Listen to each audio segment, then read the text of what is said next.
This conference will now be recorded. Okay, I'm calling the meeting to order at 6 o'clock. There is a quorum. All 5 board members are here, either in the room or online. Proof of notice. Emails were sent out. Notices on the notice board along with the agenda. So proof of notice has been achieved.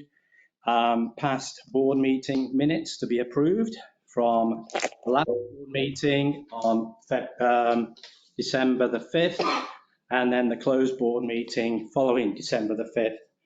The meeting notes were all in the board meeting pack that was on the Google Drive. Can I have motions to approve those minutes? Can I have a second? Second. Sorry, second. Any questions on those minutes? There's no questions. All those in favour? Aye. Okay, that's all. Alan abstained because he wasn't a board member in December. Oh, we have another caller. Hang on.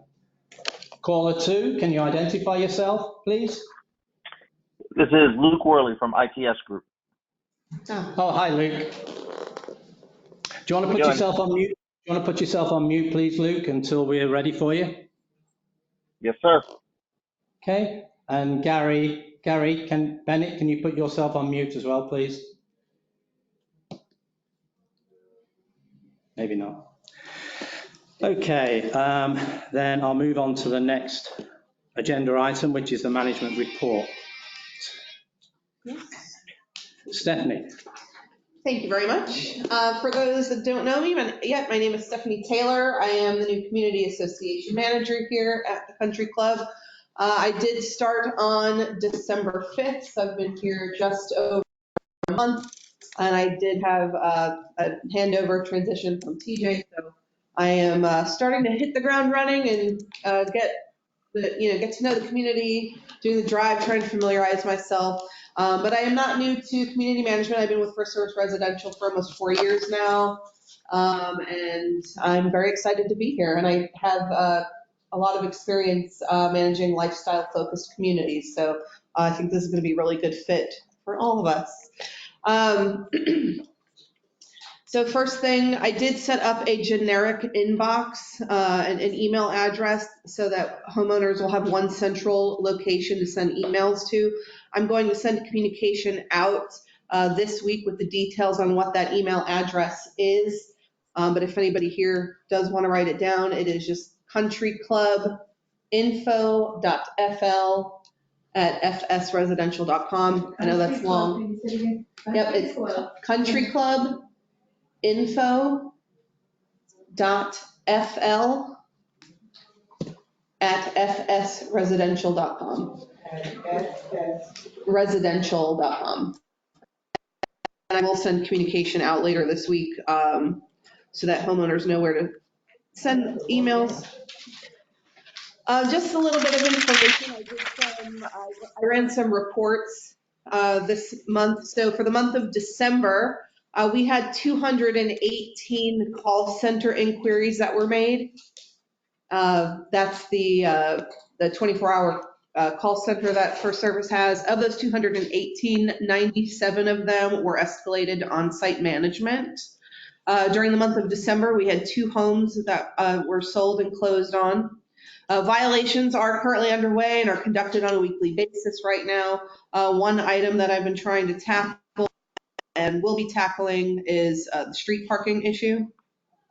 We had an accident with 2 mailbox clusters on Fallen Oak.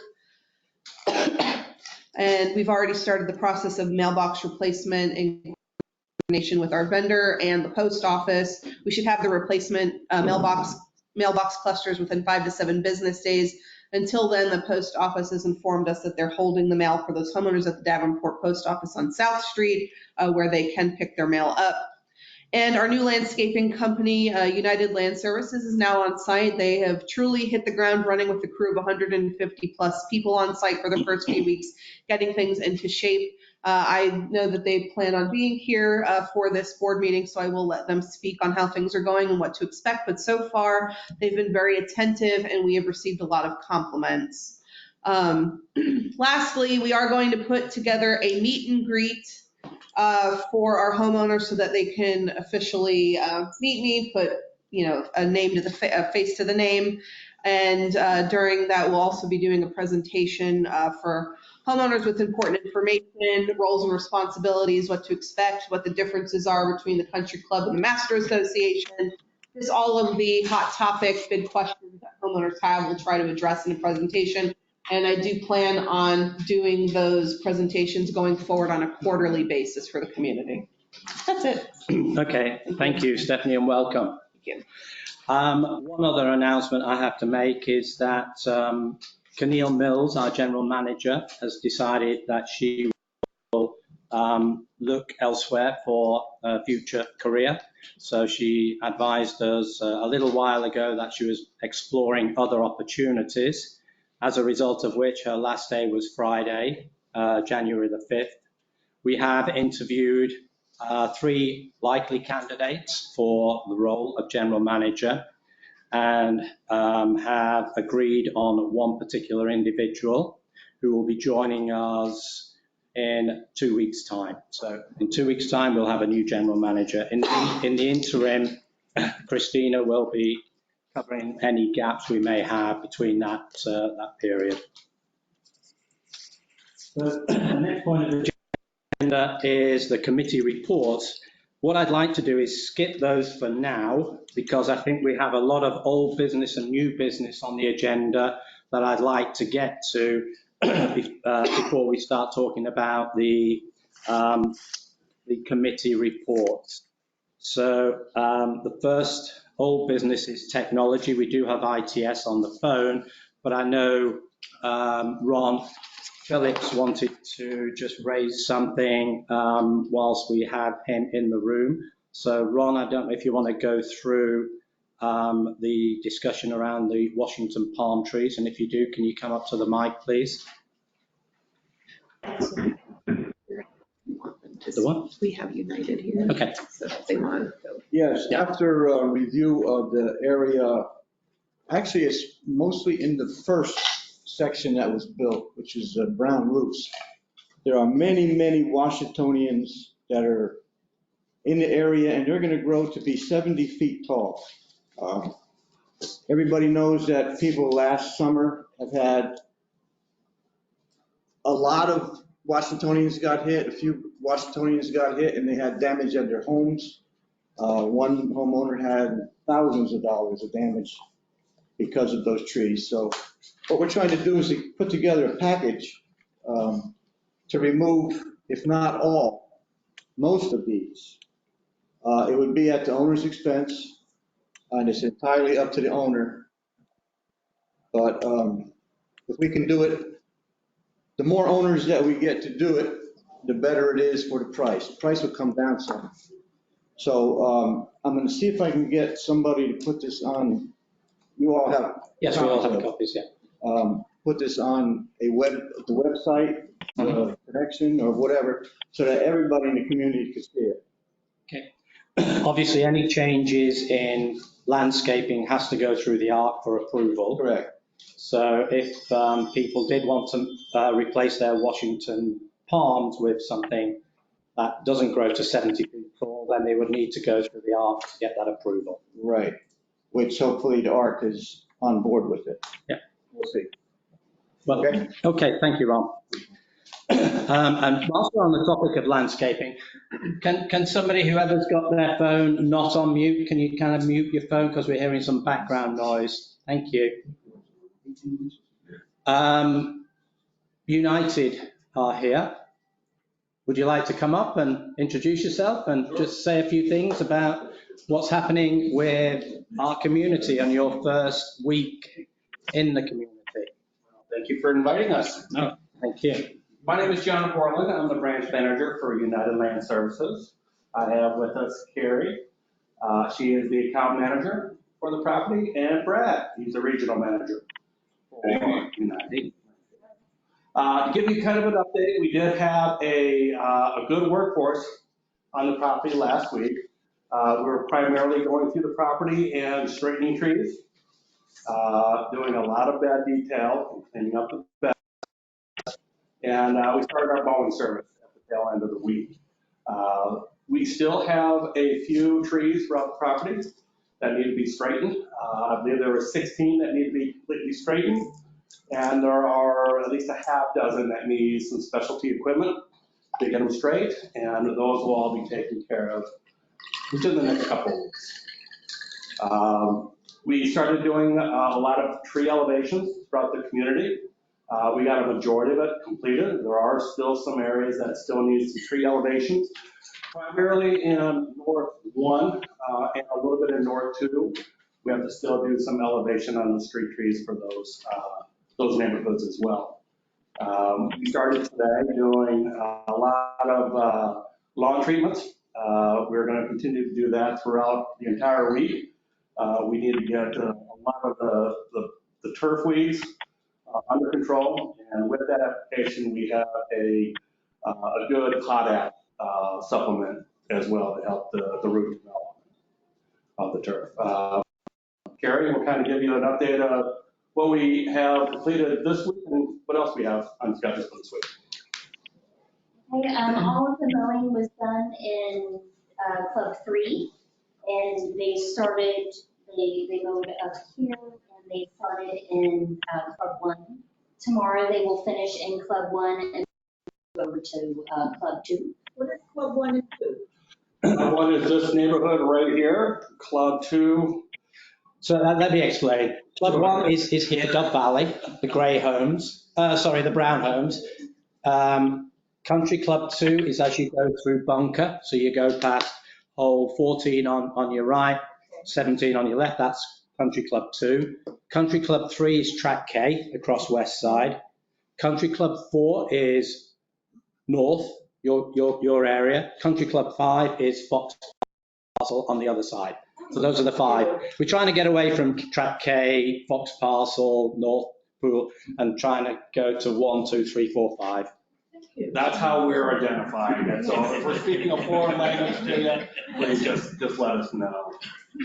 But we'll have the property mowed out this week.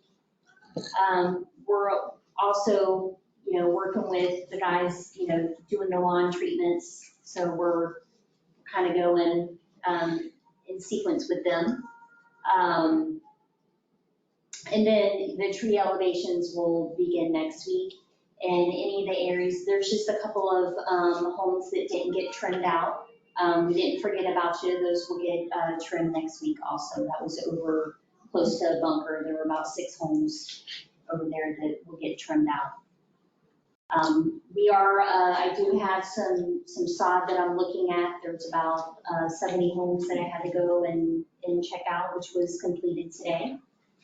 So that information will get transferred over to the HOA in the next couple of days, so we can get that process started. We also did a lot of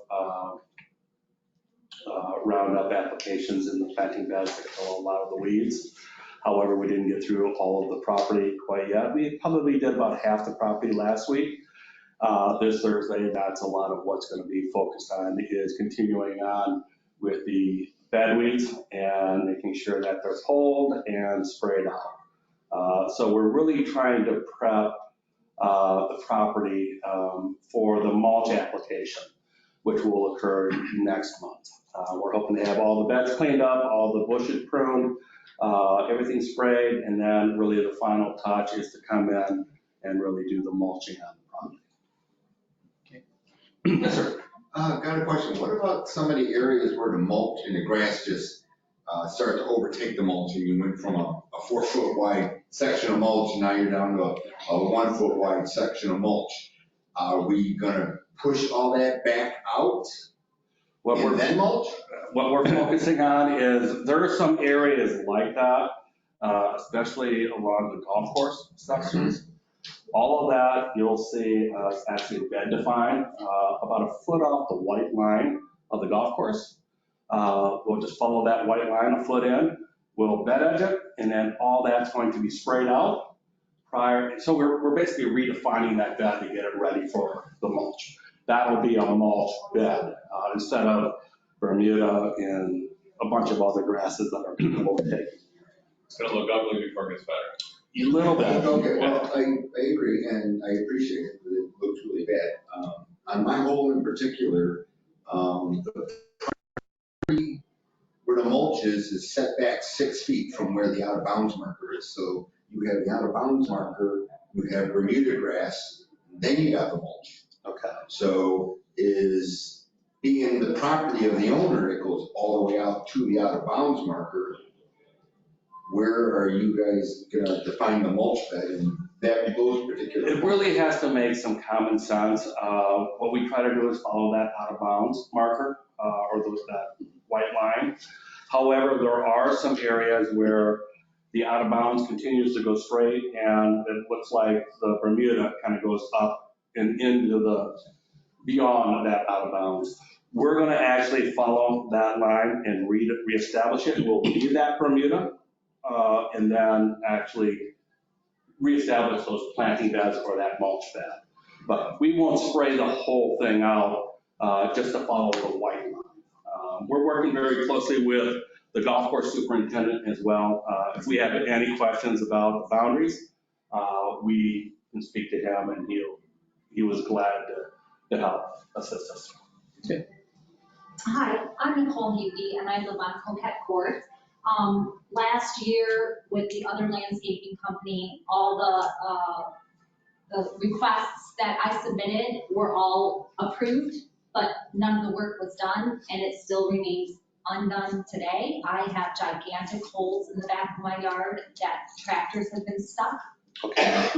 It is a safety hazard. I have fallen in the hole walking outside.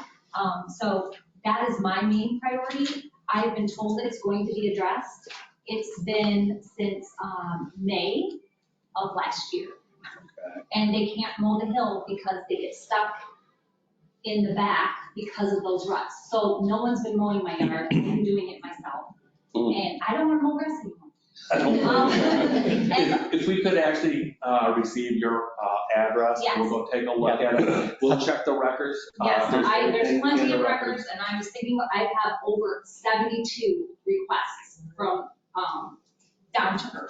Okay, I think where we have individual, and that's a really serious issue there, where we have individual issues like that, I think if you can address them to Stephanie, then Stephanie will work with United to do that. We've not opened up the ability for people to register their issues at the moment because we want these guys to kind of do what they're going to do for the first month, get everything nicely, sorted out, get it to where we want it to be, and then we open it up for requests. But where there's serious issues like yours, Yes. then let's take it with Stephanie and we'll take a look at that. And at night, we had some burglars in the area, in the backyard. My concern is when people from the rental areas come and wander on over. Yeah. What if they do fall in the hole? Yeah. Am I responsible? No. That's what I saw on my camera going, don't go in the hole. It's a valid concern, and I think, if you can address it with Stephanie, and Stephanie will take it up with United, and we'll take it. And also, it's been 7.5 weeks since my grass has been mowed. I can understand that. It looked like there was a few weeks prior to us coming on last week that it was behind you. Yeah, so. And just on that point, we're aware that we don't believe Down to Earth did anything in December. So we've not paid any of the bills. So we've not paid their bills for December. We're holding back on that until we can then provide them with, through our legal attorney, notice that they didn't do the work under the contract in December and probably half of November. So, we'll come to some arrangement in terms of not paying them for those services which they did not provide. So we'll be there Thursday, going into the mowing. Yes, and I have seen you out on the street. Okay, we had another question at the back there. Also, you want us to address the water irrigation, like the sprinklers, if they're broken, that we did submit it down, or give them to Stephanie too, for right now? Because if my irrigation system comes up, it's like a. Well, the other thing that Down to Earth was doing was sending us an invoice for repairing those irrigations that they damaged, which again, I've not paid. Okay. I just was saying, should we let her know as Yes. well? Yes, and if you're able to utilize the work order system and connect, we get them through there as well, so. Okay. And then if you do them through the Connect work order system, you'll be able to track the work order as well. You'll know when we open it, when we read it, when we change the status of it. But once United's work order system is up and running, we will be moving that all over to you. Well, again, we are going to start with our irrigation audit. Really, it's a process. We have to mow, then we have to follow right behind with our brown leaf weed treatments on the turf. And then after that, a day later, we can start our irrigation audits. So everybody's kind of following one another throughout the property. So we're in the process of doing a complete audit on irrigation. May I ask you a question? I live in the villas. I don't know if you're familiar with the villas, but I would like to know what, I know you get into it, but what is the watering schedule? What is the watering schedule for the villas? This time of year, it's 2 times a week. It's 2 times a week, so you guys have reclaimed water. You can technically water every day of the week. I don't want you to. Can you tell me which days of the week? It's by address. I'd have to look it up by the county code here. Some are odd, some are even. So we'll have to go through because we don't want to put a demand on the system. You have a 6-inch main that goes into your neighborhood. If every house came on Tuesday, nobody would have pressure. So we'll go through and set those up to run accordingly when we do our irrigation inspections. And by the end of the month, we will. What time also that they go on? Not just the days, but the time. So our goal is going to be at nighttime. We want to start, 8, 9, 10 o'clock at night, depending on how many homes we have in there, volumes of water. So we have to go through there and then do an analysis on that as well. But we'll set all that up for you guys, so it's running properly. What do you mean volumes of water? You just said volumes. So there's a pipe that goes into your neighborhood, say it's this big. Well, if every house, there's 300 houses and they all turn on at the same time, you'll have no water. It will drop the water pressure.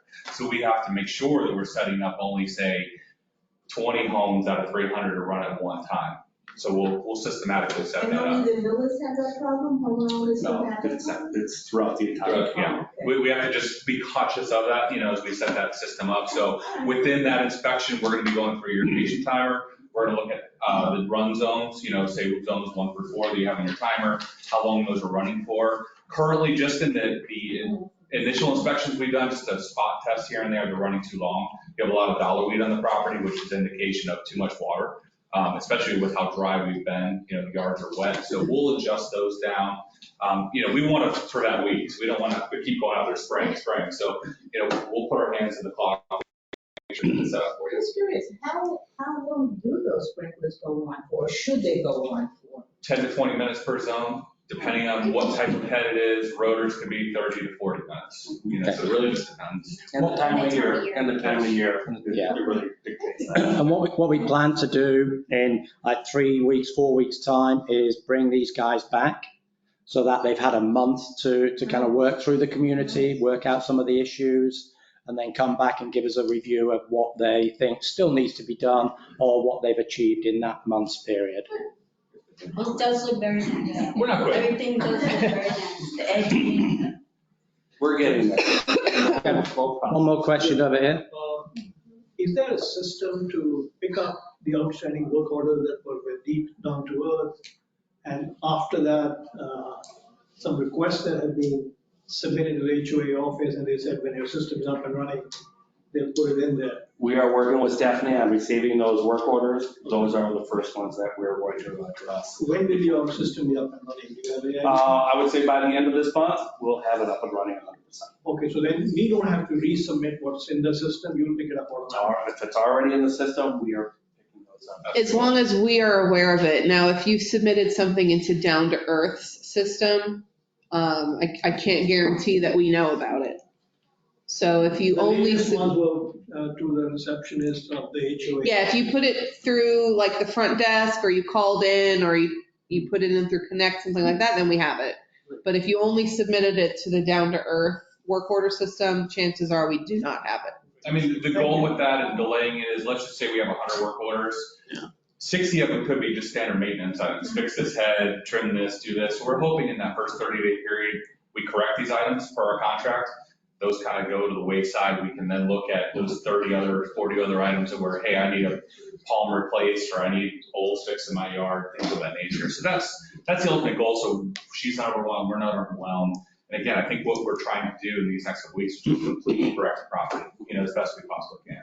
Okay, thank you. Great. Thanks, guys. Doing a great job so far. Keep it up. Thank you. Thank you. Nice meeting you. Another question is a Nice to meet you. compliment.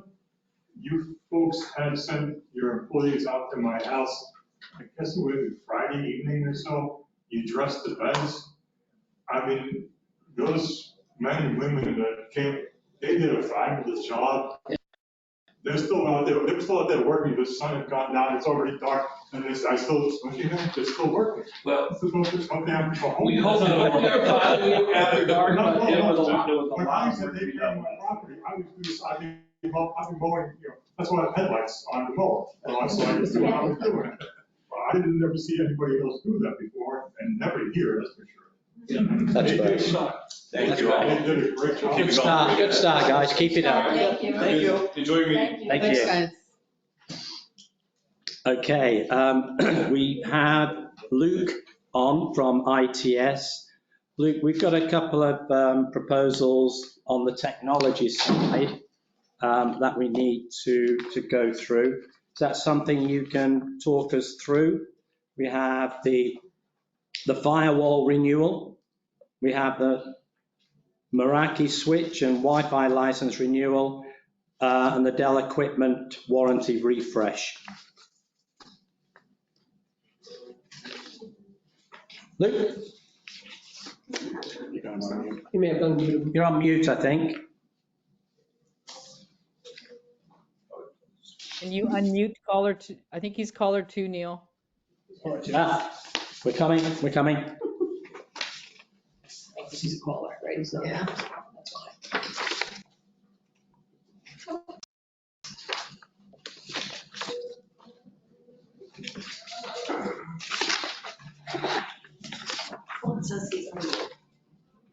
that's fine. Back me to that.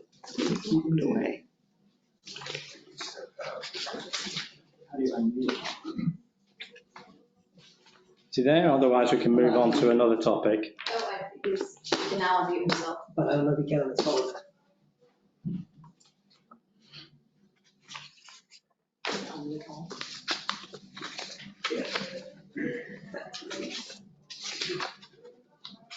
Neil, do you want to do a couple of the questions online? Yeah, go ahead. What do we got? I can't read them from here. It's okay. So one question is there a direct contact at the Davenport Post Office that we can use? It's near impossible to get through there. Yes, it Without is. driving there. Stephanie? I'm gonna have to do some research, because I agree that it is difficult to get a hold of them. All I know is that mail is able to be picked up there. So the best I can look for is a phone number, but just having had to deal with this for the past few days, I do agree that they are, it's hard for them to answer the phone, seemingly. So I will see what I can do. If I can get any more information than what I already have. Next question is whether the new landscape company, and I know Ron had some suggestions through another contact, recommend the palm tree type to replace the ones that are fall. Yeah, we can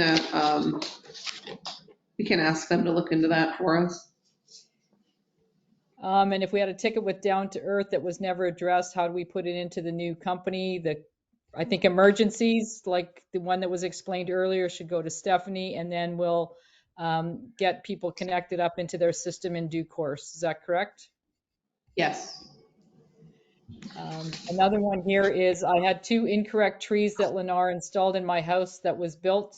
Lennar and Down to Earth continuously denied responsibility to reconcile the issue. What do they do?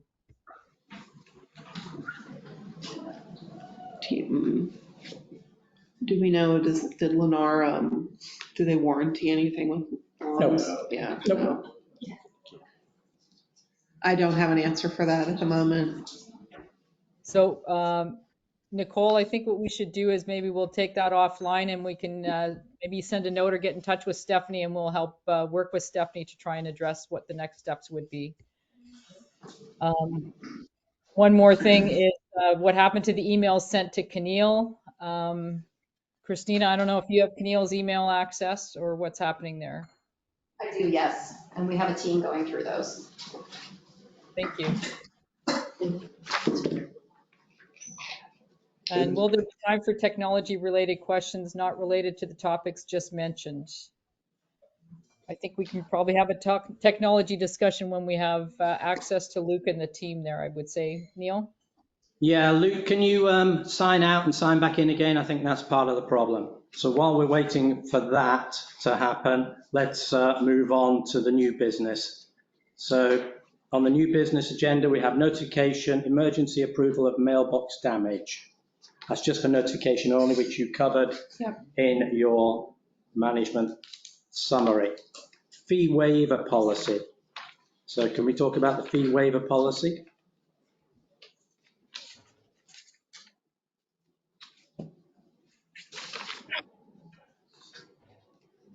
Stephanie? Oh, sure, sorry. So I put together a policy for our fee waivers, which allows me to waive up to $100 off of homeowner ledgers without board approval. If I, feel that the circumstances fit an appropriate waiver for the situation, so up to $100. Does anybody could, overview what you're choosing to ignore? Does everybody look over your shoulder? Yeah, the process that we talked about was that rather than Stephanie having to come to the board for every fee waiver, that we would give her an allowance up to $100 per home to be able to, if the circumstances warrant it, she can make that determination to waive that, but would provide the board with a monthly report on all of the ones that she's waived, so we can track it. So can I have a motion to approve that fee waiver policy? So moved. Yep. Second, Marilyn? Yep. Any other questions? Sorry, I do have a question. What is this fee? These are the fees for late assessments. So if somebody fails to pay late fees, yeah, so it's late fees. Okay, any other questions on that?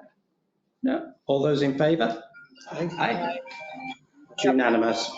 So that's done. We have the country club vision, mission and value statement on here. The reason we've got that as an agenda item today is that during the strategy and planning session we had last week to go through a lot of legal, personnel, planning, we actually kind of questioned whether that vision statement needed to be updated. And I think one of the aspects of it that we talked about was really communication and adding some language in there for us to make sure that we're communicating effectively with the community. So it's really just to let you know that we are going to be looking at that document to update it, and it should be a living, breathing document that continually gets reviewed on an annual basis. So that's something for us to take a look at to include that addition. Next one is the golf grill project proposal. So we don't have Derek in, so who's going to take that one? I can. Yep. So Derek is proposing that we in-house build a cage. Sorry, I've lost access to the Google Drive, so now I don't have it in front of me. Huh? So my apologies. Don't worry. I have it here. So it's to install a wall consisting of lumber and drywall to replace the existing metal cage that's down at Gulf Grill. The purpose of this project will be control various pests that are causing loss and contamination of beverage product, temperature control to ensure highest quality of beverage product. So Derek is proposing to do this in-house by one of our maintenance employees. And the total cost for the project is approximately $1,500. And all the materials would come from Lowe's. Okay. So as this is not in the regular budget maintenance, that's why it's come to the board for approval. So could I have a motion to approve? So moved. A motion for this particular request to install a cage for Derek. So moved. Okay, have a second? Second. Okay. All those any questions around that? Does it need It's really a health and safety thing. Where is it? It's down in the golf cart facility. Yeah, cart facility. I'm not allowed to call it a cart barn, it's a cart facility. But it's down there. I mean, I don't know if you've been in there, but it's a mess. And he's storing a lot of stuff in there. We are going to get refrigeration in there as well. That's already been approved last year. We just they haven't delivered the equipment yet to put it in there. And it's just so that he can keep all of the pests out, and I'm not going to tell you what's in there, but keep them out and away from it. So he just needs to cage it off. So that's what we're approving. Yes, it's a health and safety issue. Does it require permits or no? It's small enough that No, it's it's not small structural or enough, anything. It's not structural, it's just a cage that he's put it in. Okay, so all those in favour? Aye. Unanimous. Okay, so that's that. Do we have a timeline on that? It's now that it's approved, I'm sure that the supplies will be ordered tomorrow and done ASAP. Yeah, before the next health inspection. Yeah. Yes, we're also exactly. No fines. Okay, lifestyle refund policy. We can take this one as You want to take well. that? So our lifestyle director came up with a policy to address refunds with lifestyle events. The policy states that if an event is canceled for any reason by the association, homeowners will receive a full refund. However, for events that charge for tickets that involve like food and beverage, like the New Year's Eve event, because those tickets count on, for like catering and things like that. And for a DJ, we have to pay certain vendors to make those events happen. There would be a no refund policy unless exceptions could be made for accentuating circumstances by the property manager. So in short, refunds would not happen for any lifestyle program unless the event was canceled by the association. Do we see an issue with New Year's Eve?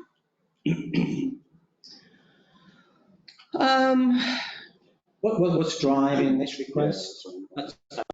I know last year when we cancelled the New Year's Eve event at the last minute because of COVID restrictions, we did refund everybody. Right, and that would still fall into a refund because the association was the one canceling it. But if for last minute a homeowner they buy a ticket, so we're counting on them showing up, and then last minute they decide that they don't want to come, do we still refund their ticket? Oh, I see. So it's not we're cancelling the event, it's the homeowner decides. It's if the homeowner decides not to show up for the event. So are we seeing a lot of no-shows as well? We're not seeing a lot of no-shows. It's just something that I honestly don't know, just because I've only been there for.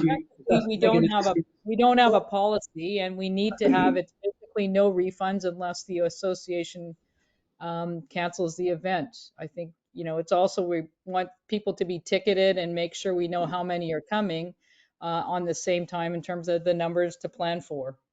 Yeah, and it's just good to have something like this in place in case this situation does come up, we know how to answer the question, The policy Megan, does, can I ask Megan to Sorry, come real up? quick. So what we do at Sola Vida and have done in the past at Sun and Lake is if you decide that you don't want to attend the lifestyle event, you're able to transfer your ticket or sell it to another resident. That is also in this as well. Yeah, generally, Yeah. it's not refunded if you just decide not to show up. But if they generally come the next day after the event saying, I couldn't come, I want my money back, generally you wouldn't do it. Okay. All right. No, go on. Okay. Neil, not to interrupt, but I see Luke is on and he is unmuted. Luke is on. Okay. All right. We'll you guys able to hear me now? Yeah, we can, Luke. Just give us a minute while we get through a couple of things and then I'll come back to you. Yes, sir. Okay, so on the refund policy, can I have a motion to propose the refund policy? So can I have a second? second. Any other questions on that? Yeah, I have a question. Maybe a little bit off track, and I apologize for that, but are you guys the ones who decide on what the HOA fees are going to be? Are we the guys who decide what the HOA fees are going to be? Correct. We work with the management company to develop the budget, and then it is approved by the board. This is the board. This is the board, yes. I wonder if you could tell me why it's going over an increase of over $1,000 a year for nothing that I can see. Well, we've had several town halls, we've had several meetings to discuss that. Well, maybe that wasn't part of it. Well, do you get input from residents of this community about that budget? we get input from the committees. From the committee? The committees and the board and from the management company. But not from the residents? The residents are able to join those committees. The residents are able to put their names forward for board elections. And residents can ask questions. Appoint the board to make those decisions for them. That's what the board's process is for. That's what the board's purpose is, to make those financial decisions on behalf of the community. So you've appointed us to do that. Theoretically, then you could raise the HOA fees $500 a month. In theory, if it was financially required for us to do so. Well, I'd really be interested in what causes this rise, the things that I would guess most of us don't see. Well, if you'd attended the town hall meetings and we distributed all of the information in the budget out to every homeowner, all the information is there in terms of the rationale and the reasoning why the HOA assessments have gone up. I don't think this is the forum for us to repeat all of that again. So moving on. Just clarification on that. Is there a place that homeowners like the gentleman and others can go to understand what the HOA fees is used for? There must be something. Yes, the budget is posted online on Connect. So the budget is there and it shows exactly what the expenses are for. All that, could somebody circulate that via email or something? It was sent out with your coupon books as well. Sorry? It's sent out, it was distributed. We did a town hall in October. We did other board meetings where we explained the rationale behind the assessments. And also that information is all available online. Could the HOA office give us what the breakdown could be? Where could we get it? I also didn't get it. The budget is posted on Connect. The budget is posted on the Connect system for everybody to see. Okay. With all due respect, I think the problem is some folks that have moved into the community haven't seen those things because they just moved into the community. Okay. And I do apologize, I'm not trying to bring this all out, but I do believe that's what it is. And then some people do travel and they don't get, like for myself, all of a sudden I stopped getting emails from the community completely. all of a sudden. And then like, there's a lot of miscommunication on that because we do need to see all that stuff again. And I haven't even gotten my coupon books and stuff too. You know what I mean? So like, there's a lot of, since we've had changes. I think that's where these questions are coming from. Understood. I apologize. No, don't. I mean, this is the forum for people to air their questions and concerns. The coupon books did go out late, so those coupon books should be with you. And in those coupon books, it has all the budget details in there as well. So those should be with you any day now, I would imagine. See, that's where you get all these questions. Not just one more thing. Question also. I'm sorry, can we have one person speaking at a time, please? Yes. I have a question. We have to pay a due to the Oasis Club. Yes. The question is, we have to pay the Oasis Club due? Yes, Yeah. because predominantly the Oasis Club is attended by visitors to the community. And for us to be paying, what about, just cut to the chase, what are the homeowners that own the homes and the vacation homes? Why don't they pay the Oasis Club dues? Well, everybody in this community, all 3,000 homes, be it a condo, a retreat home, or a country club home, pay the Oasis dues. Everybody pays the Oasis dues. The Oasis is owned by Lennar. It's a Lennar-owned facility, and in the governing documents, they dictated that everybody has to pay the Oasis fee. There is no way that we can extract ourselves from paying for the Oasis fee without once Lennar leaves, and then they give us the option to buy the Oasis, which is part of the governing documents as well. Then if we choose to take that course of action and we purchase the Oasis, the whole community, not just the country club, then we have the ability to decide what we want to do with it. But until we get to that stage, we're governed by the declaration, which dictates that we have to pay the Oasis fee on a monthly basis. No arguments for me, I'm just.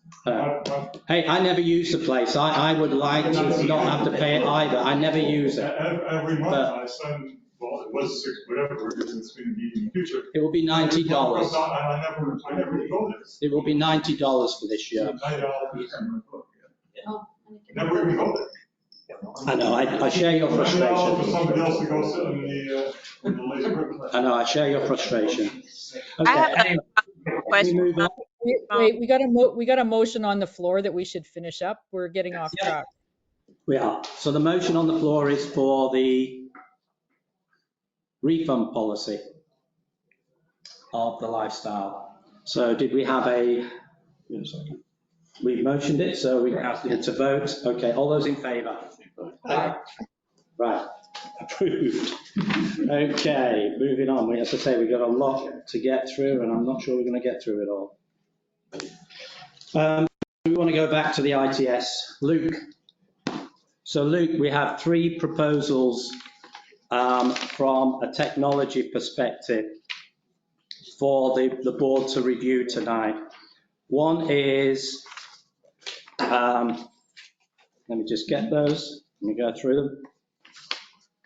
One is for the additional 2 new servers to replace the old servers whose operating system is expiring this year, and also will provide us with the ability to look at a new point of sale system and run that in parallel whilst we switch over from whichever point of sale system we choose to use to the new point of sale system. So can you just explain that? Because that is the big cost, which is just short of $50,000.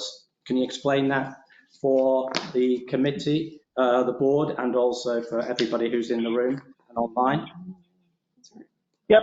So there's a little bit more to that one than just the servers there. That is the bulk of this. The current servers that are running, there's 4 servers running because the clubs are built as 2 separate clubs. So 2 domain controllers and 2 SQL servers that run your point of sale systems for each club, the golf and the plaza. The goal here is to fold those down and in the end have 2 servers, 1 domain controller, which both sites would be joined to, and 1 application server for whatever point of sale option we end up choosing in the end.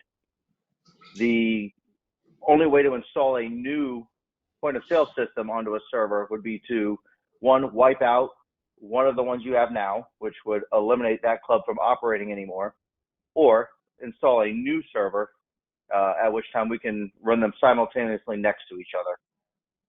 The other issue that we have here is the operating system on them expire on 2 of them this October. So it wouldn't make sense to spend the time to wipe those out anyway, to reload them when their warranties are about to expire. Also in this quote is the rest of the Dell refresh for the equipment throughout the site. When everything's purchased, the servers come with 7 years of mission critical support. That means for 7 years, Dell within 4 hours will respond with a part to replace inside any of the servers that you have. This is due to it being critical to the operation there, that they need to be up and running. The desktop computers, they warranty for 5 years, and that's next business day support. So over the 5-year period, Dell by the next business day will have the parts there to fix if anything goes wrong with the computers. Those warranties are also coming to an expiration. So of those, we laid out which computers they were and gave the exact amount of time left that they have in warranty. So this quote here would be to replace the servers with 2 new ones that ultimately would be the 2 that you have for the next 7 years that run both locations, Plaza and Golf. And then the various computers that are throughout both facilities, some of which run the admin side of the business and some of which are used for point of sales. Yeah, I think at this stage, we're just looking at the server aspect of it. So the 2 new servers. So I think we want to take this one step at a time, Luke, because it is a big chunk of money. So I think, and also I think we've got some further discussion to have on the computers, because my understanding at the moment is the First Services team have laptops as well as a desktop. So what I think we should be exploring is, rather than duplicating that, we have a laptop with a docking station so that they can work from home as well as work in the office, rather than having a desktop and a laptop. So I think the replacement of the desktops and laptops is something that we need to dig into more deeply. For me, the urgent issue is around the servers and the fact that the operating system is expiring, and we need to have servers to support a new point of sale system, which will ultimately combine the Plaza with the Golf, so that whatever you have down at the Golf, you can do up at the Plaza and vice versa. So we're working off of one system rather than 2 systems. And then we can have a conversation about your $75 food credit being able to be used down at the Golf as well as up here. So without the consolidation of the systems and without the new servers in place, we can't progress where we want to be. So that's, I think, for me, is where we should be looking, and the rest of the equipment we need to be thinking about at a later stage. So I don't know. Yep, and it's broken out into sections there as well. So you'll have a server's total. It's not the total of the entire quote there. No, the service total is the 23,234.24. So I mean, that's what I think we should be talking about today. That would be my view. I'll open it up to the other board members to say what they feel. Alan? Yep. So Pat and I were just talking about very quickly on the sidebar here was from a P&L perspective, it's not a huge hit because we're going to depreciate that over multiple years. Right. So it's really a cash perspective. And some of this is built in the budget. I don't know that the entirety is built in the budget. I have to go back and look at each line item. But it's really a cash issue more than a P&L issue. The P&L impact will be relatively minor just for the 2 servers in a given year. But it's just the cash up front that we'll have to lay out. That's the bigger issue. Okay.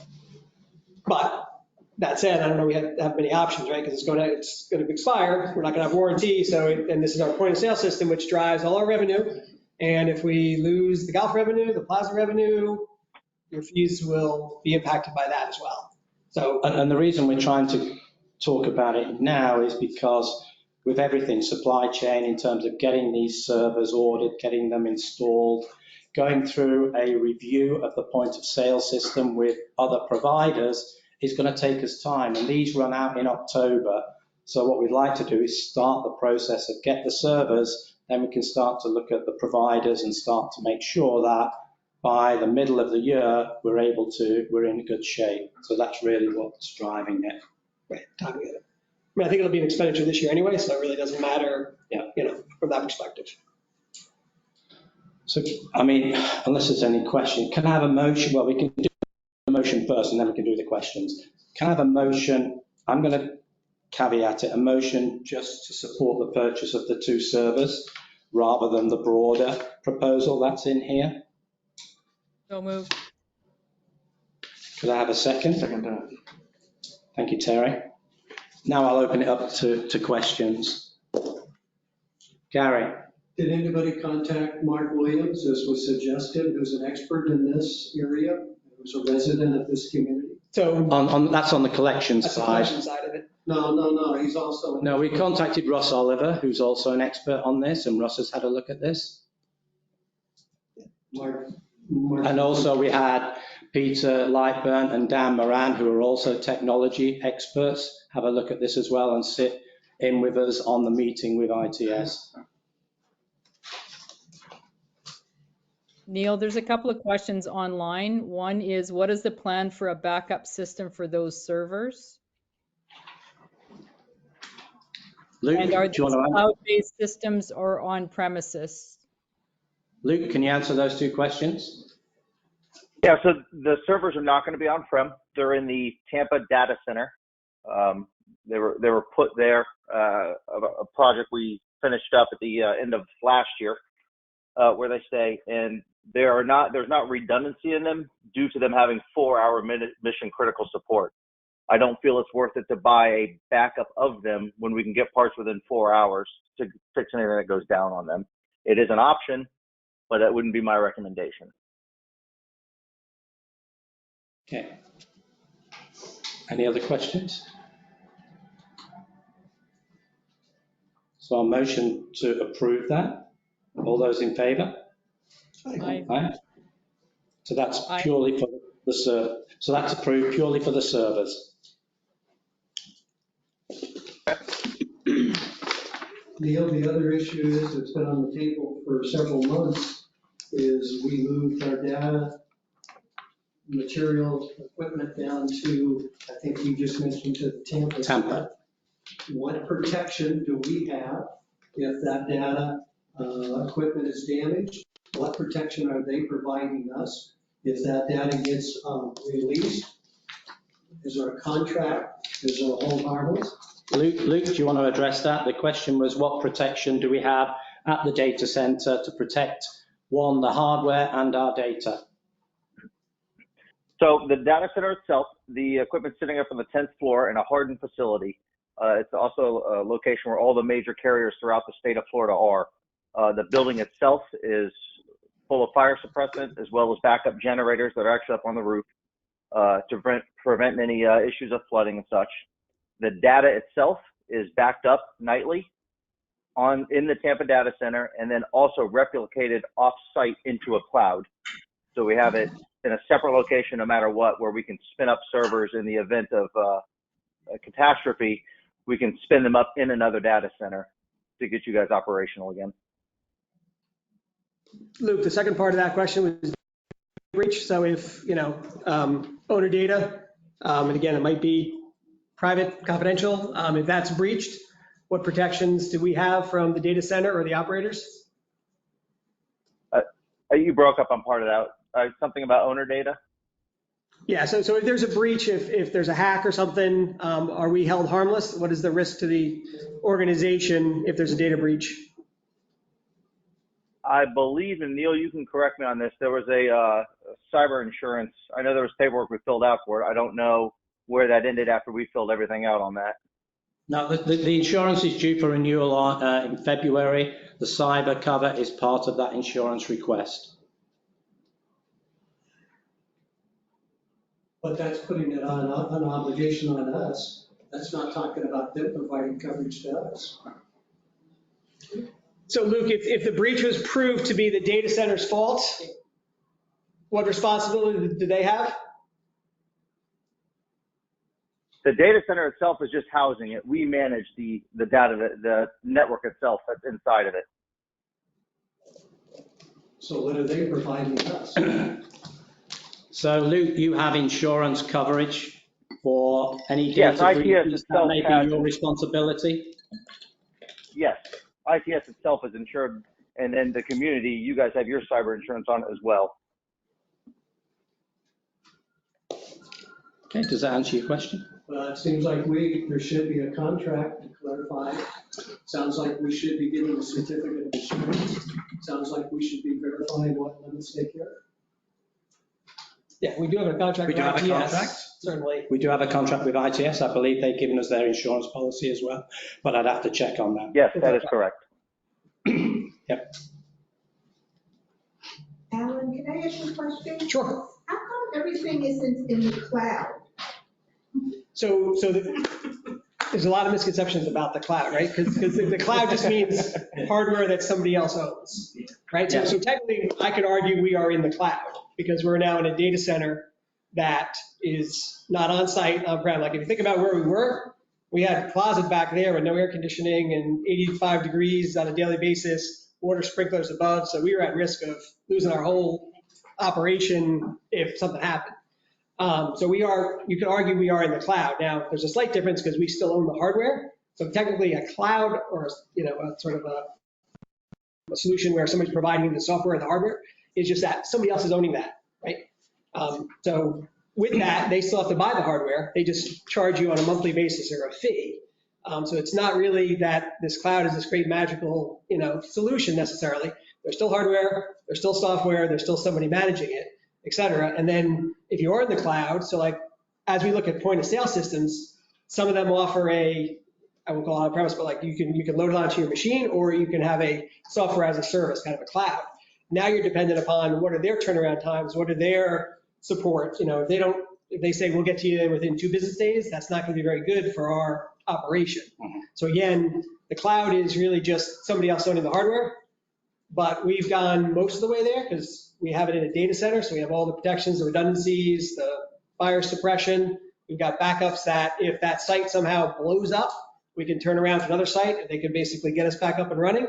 So we've got all those kind of protections. We still own the hardware. And again, it's not like somebody else gets a huge discount from Dell versus what ITS will get. So there's not a huge cost savings to go, quote, to the cloud.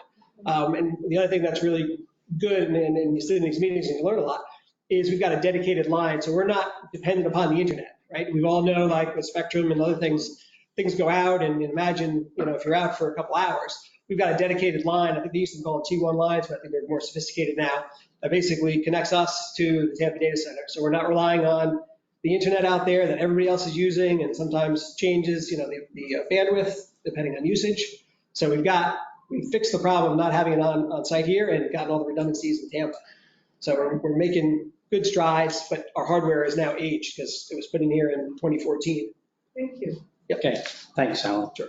Neil, a couple more online. If you do not select the POS software, then how do you know the specs for the hardware that will be required?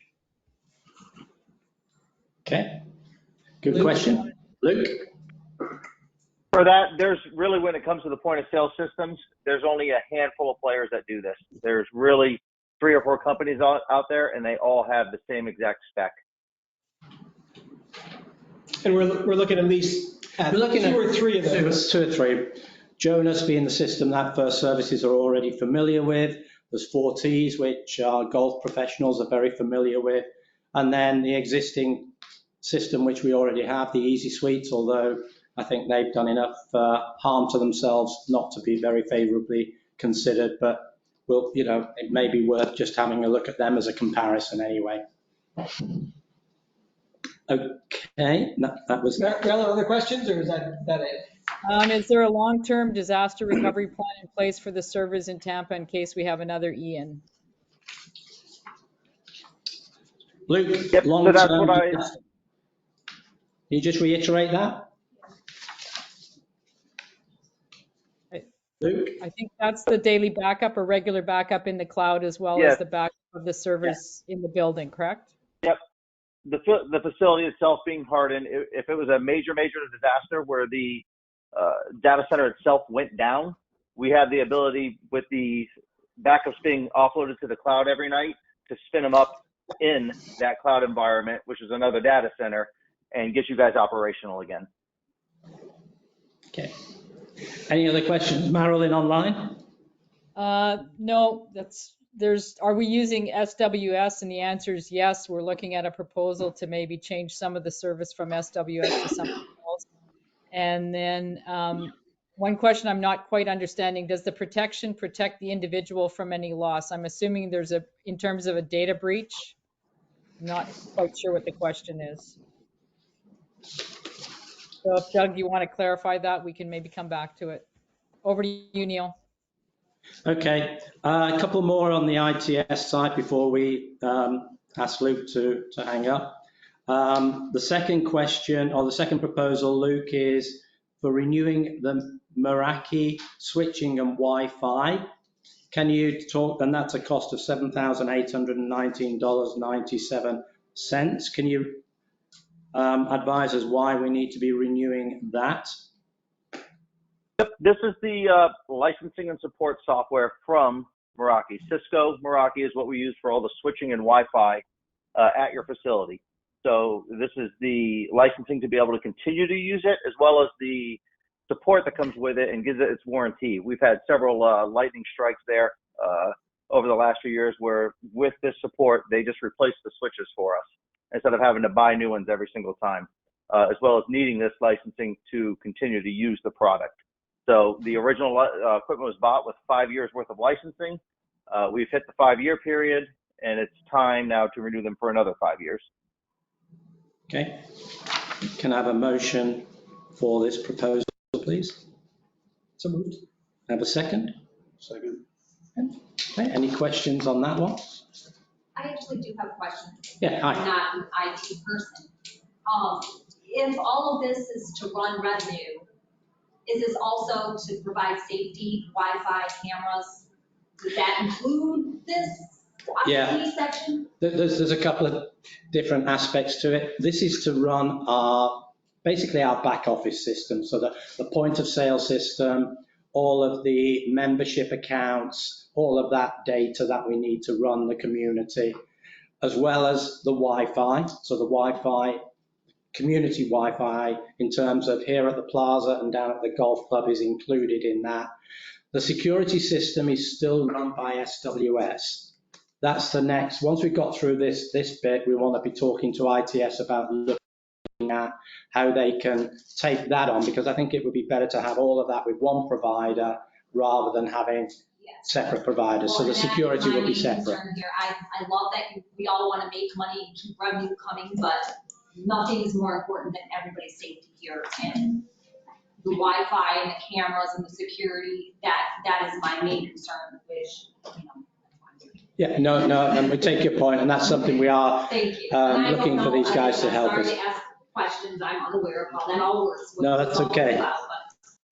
I just want to make sure that whatever security, Wi-Fi is working properly everywhere so everyone's safe. Yeah, I mean, gates aside, which are not our responsibility, the rest of it within the country club is our responsibility, and that's, at the moment, we have SWS for the cameras, access to here, access to the North Pool, etc. That's something that we are looking at ITS to take on board.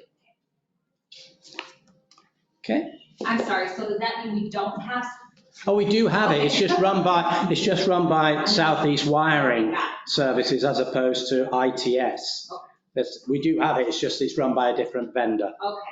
And I'm not real happy with that vendor. And none of us are, which is why we're looking for somebody else to take it on board. I mean, we've had major issues with the renter, and it's come to, where it's unsafe for us. That again, that's a separate issue because the gates are run by Ramco, not SWS. So all the technology that runs the gates is Ramco.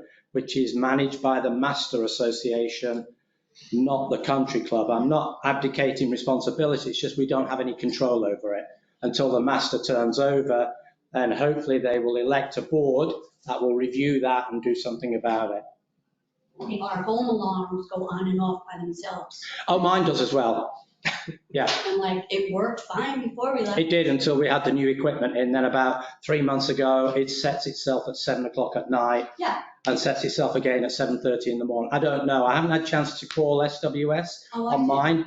They want $280 for them to come out and check what's wrong with it. Yes, I agree. All right, Like, you're kidding me, right? No, Because, let me look into that. yeah. I wasn't aware. I haven't had a chance to call them myself yet to find out I what had it is. sent an email to the board letting them know that we got back and our alarm goes on and off by itself. 200 and what they're trying to charge you? 280 Plus tax. plus tax. They charge David 282 in tax. All right, let us take, don't do anything. Let us take that one away and we'll see what we can talk to them about. Thank you. So did we approve the Wi-Fi and Meraki? I don't think we did. So all those in favour? Aye. Marilyn, yeah, so that's approved. And then the last one, Luke, before we let you go, is the renewal of the WatchGuard firewalls for the Golf Grill, Pro Shop and the Plaza. So can you talk us through that one? That's an $8,684 cost. I assume this is expiring as well and we just need to renew it. Correct. They're expiring and they're actually being traded up at the same time. The models that are there now currently are coming to end of life. So they're actually getting a trade up at the same time they're being renewed. These are the firewalls for both locations, the plaza and the golf shop. These are the brains of the operation, if you will. They do all the filtering for the geo filtering and securities. They create the VPN tunnels, which allow the phone system to work. It gives you the connection to the internet and the world. They're purchased with 3 years of support, and every 3 years we need to renew them. So these two's turn. You have 4 of them in total. These 2 are up for renewal. Okay, it just seems a lot of expense all at once and it's all coming at the same time. But I guess that's the way it's been installed and that's the way it is. So can I have a motion to propose the, oh, I got so moved. Can I have a second? Second. Any questions on that one? Okay, all those in favour? Aye. That's unanimous. Yep. Right. Luke, thank you very much for dialing in. Very helpful, and we'll be in touch. You're very welcome. You guys have a good evening. Regarding technology, if I could. Oh, sorry, Luke, don't drop. We have a technology question.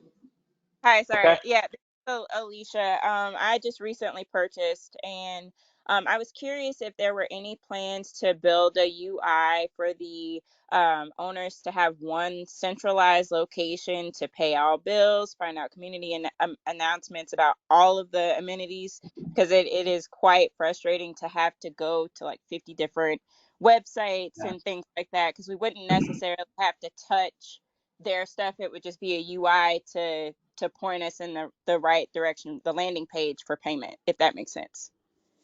Yeah, I think that's a great question. It is frustrating for all of us that we have to make 3 separate payments. I guess the challenge is that they're run by 3 separate management companies. So the money is going to 3 separate bank accounts for those management companies.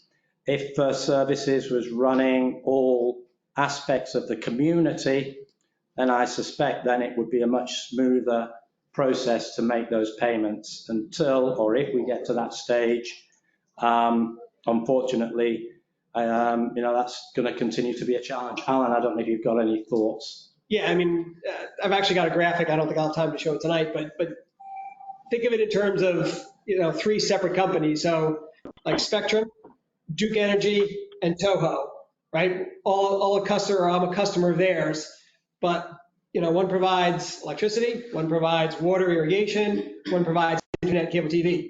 That is the analogy to the Master, the Country Club, and the Oasis.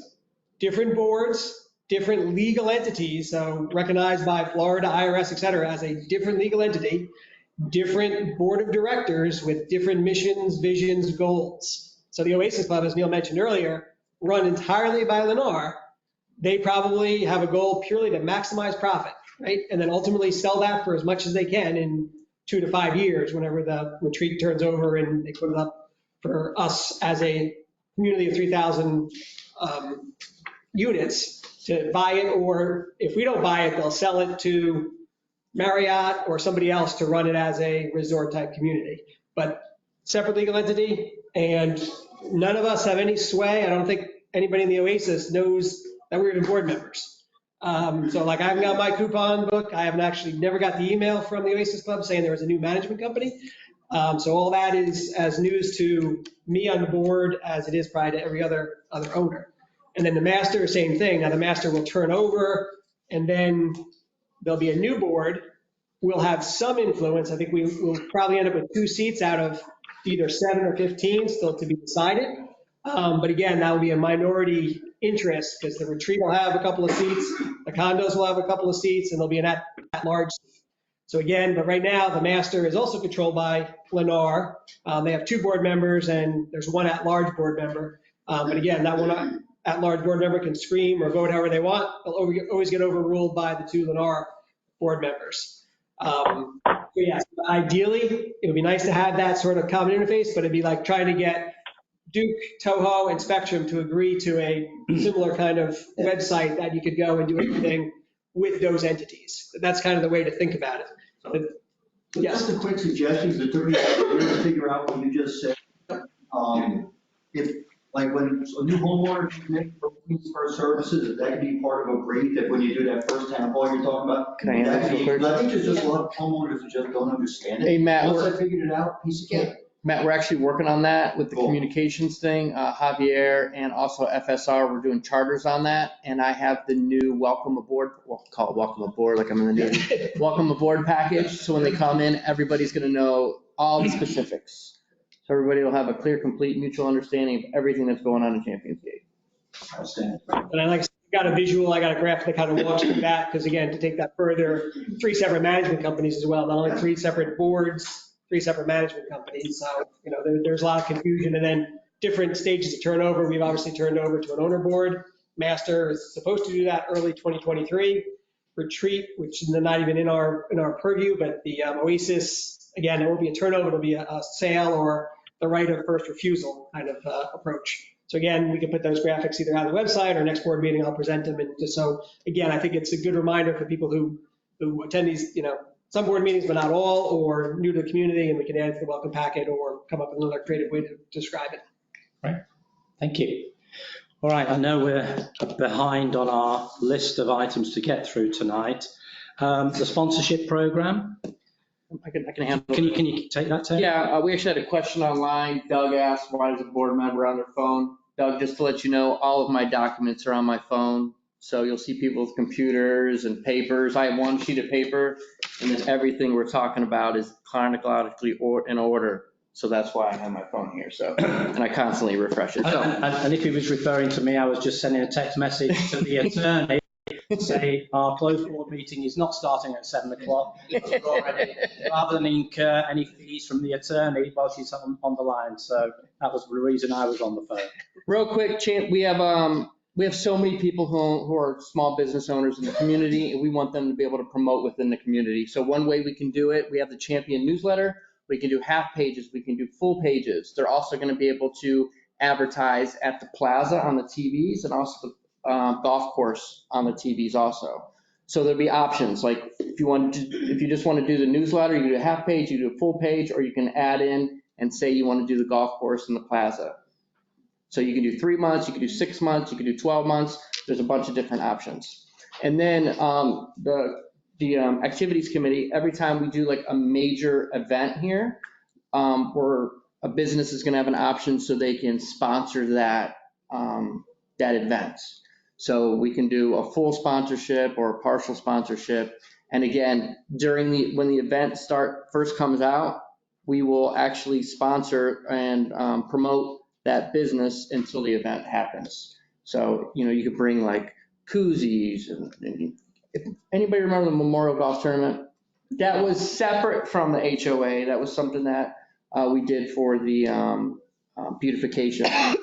My real estate company, Valor Realty, actually sponsored it, and they did everything for us. And it was great. It would pretty much go the same way that happened. So that's pretty much it. Okay, can we have, Real quick to piggyback on what Terry's saying, a lot of this came up with the sponsorships is because we didn't have a budget for activities.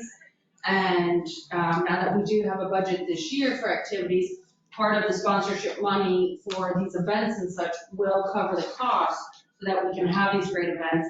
And us as homeowners don't have to pay, $1 million out of our pocket. We have a lovely sponsor to offset it.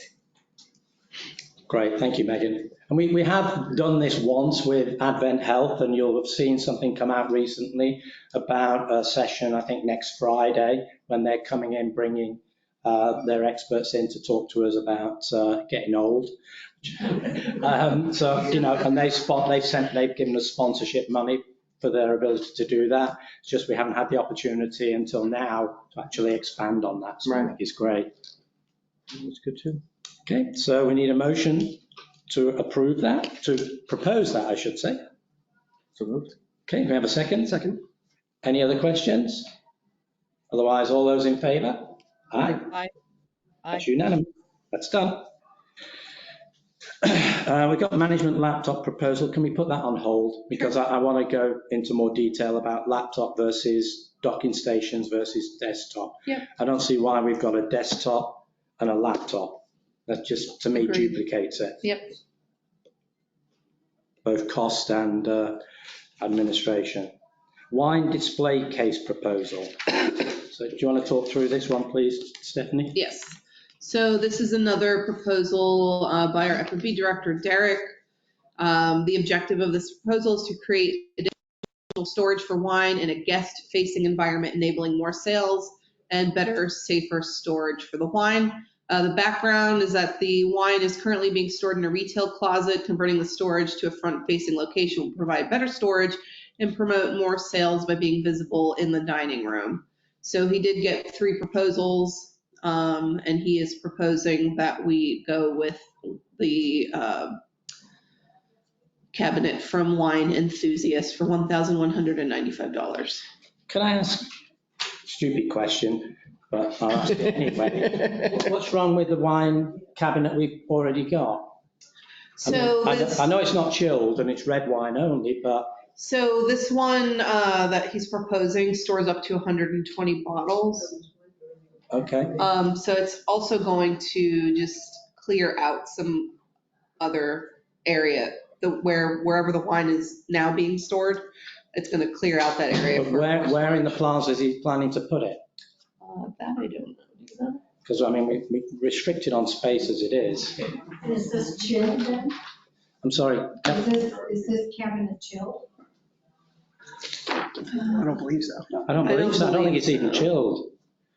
I'm not, I think we need more detail. I think we need Derek to come and present on this one. Okay. I don't think we have enough information. What do you think? ROI, I mean, Yeah. what's the ROI on that? Yeah. I'm with you guys. Yeah. $1,000 seems kind of cheap for 120 bottles also. Yeah. I want to make sure it looks good. I mean, it does look good. I mean, Yeah. that one that. I mean, the cabinet's that's nice, but I'm not sure. Of the 3, it looks the best. I see it. I'm not sure, one, we need one, and 2, if we do, where's he going to put it?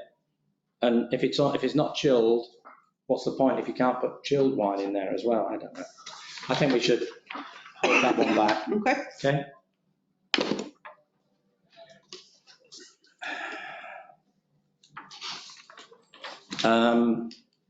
The account area suspension, that's gone on to the closed meeting. Oh, you have the old one, you have the Oh, insurance but you, appraisal okay. as well.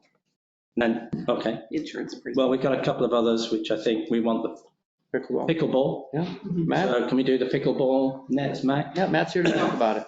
Yeah, so real quick on December Mike, 31st. you need to come to the mic. Up here, Matt. Okay. Sorry about that. That's okay. Yeah, so on New Year's Eve, we had gone out to one of the courts. One of the nets, the cable that supports it, had been snapped. Don't know how it happened. They're old, they're rusted. If you go out there, take a look at them. They're at their life cycle, had to kick several roller skaters from the retreat off the courts over the past weekend. Could have been one of them falling on it, who knows? The next day, a second one broke. I sent an email to both Nicole and Terry, telling them, hey, we have a couple of nets that need to be replaced, cables. I was asked if I could get a quote. Yep. Got a quote, $13.50, I believe it was. At the same time, I asked for a quote just as a second part. There should be a center strap on each of the courts holding them in place to set the nets at the right height. Right. We were never built with those. To have those, that's another $22.50. That might be something for a later consideration, but the nets themselves right now, we temporarily Band-Aid fixed them with zip ties. That's not correct. We have people that are playing, like they're playing tournaments and such, and with the nets not set at the proper heights, it makes it a lot harder when they go and compete and all. So just really need the nets replaced and the cables replaced. We have one quote. I was able to get one quote. Not a lot of people do that work, so it's hard to get quotes, but the one is $13.50. So that's the quick background on it. How much total for everything do you need? I got 3,600 on the. Yeah, if we did both, it'd be 3,600, yeah.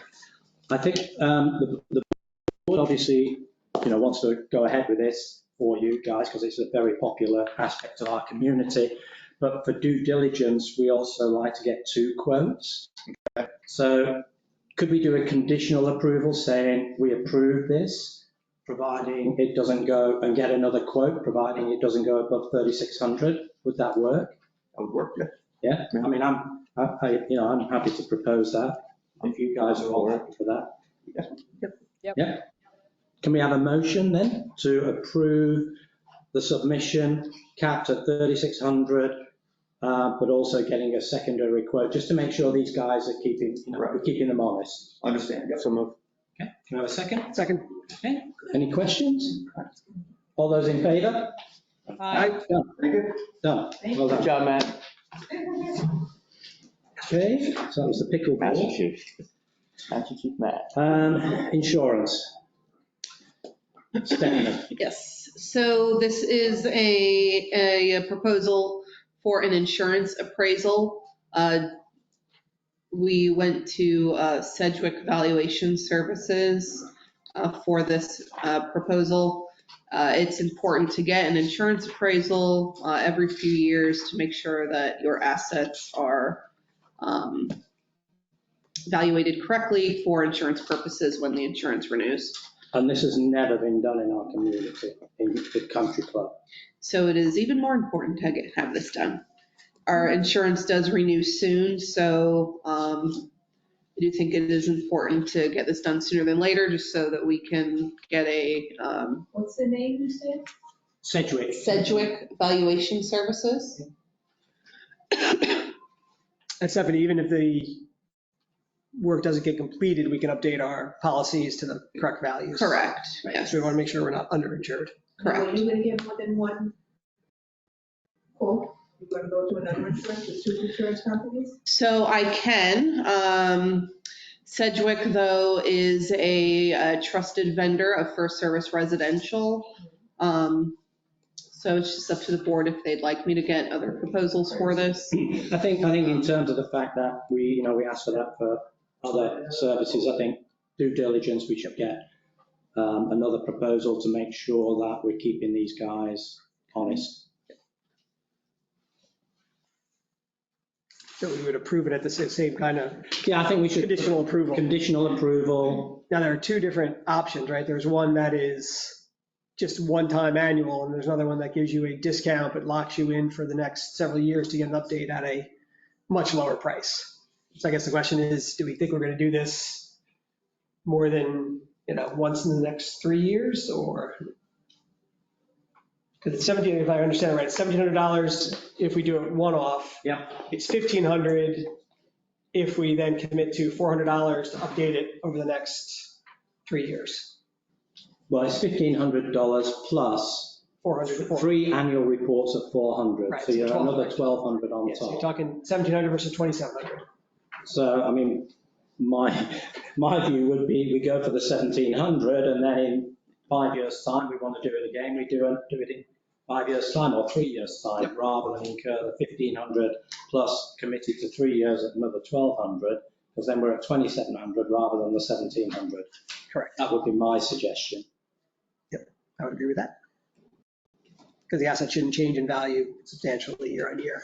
Only, Can we have? oh, you want to have a motion first? Have Or you you want to? talked with your current insurance carrier to see what they would provide? Have we talked in what I mean, some of respect? the insurance companies won't go ahead and provide that service. In terms of an appraisal of our property? Because. We have multiple insurance companies. We don't have one insurance company. Well, Neil, but you're talking about property in this case. You have one property carrier. You have an inland marine, that's the golf carts and stuff, but you've got a property policy that covers the buildings. Okay, we can talk to the property as a secondary option for us to talk to them for the second quote. Okay, Or to see if it'd be included as part of their. or even if it's included, Yeah, how would that work? Because obviously we're getting multiple quotes for property now, right? We're getting, obviously the one who's got us now, but there'll be a couple other ones. So, But I just think it's worth exploring with. yeah, to see if they would offer that up as a, fair point. as a service. Yep.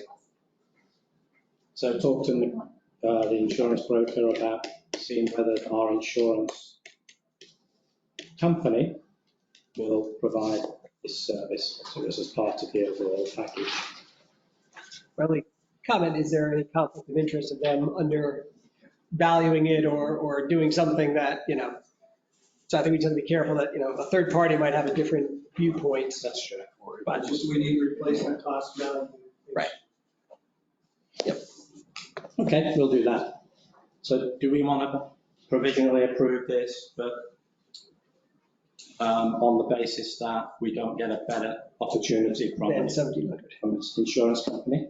Or another third party. Or another third party? Yep. Okay. So can I have a motion for that? Second? Second.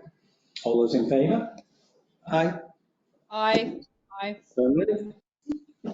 Sharon voted twice. Okay, that's that. Insurance. We've got the notes for the strategic planning meeting.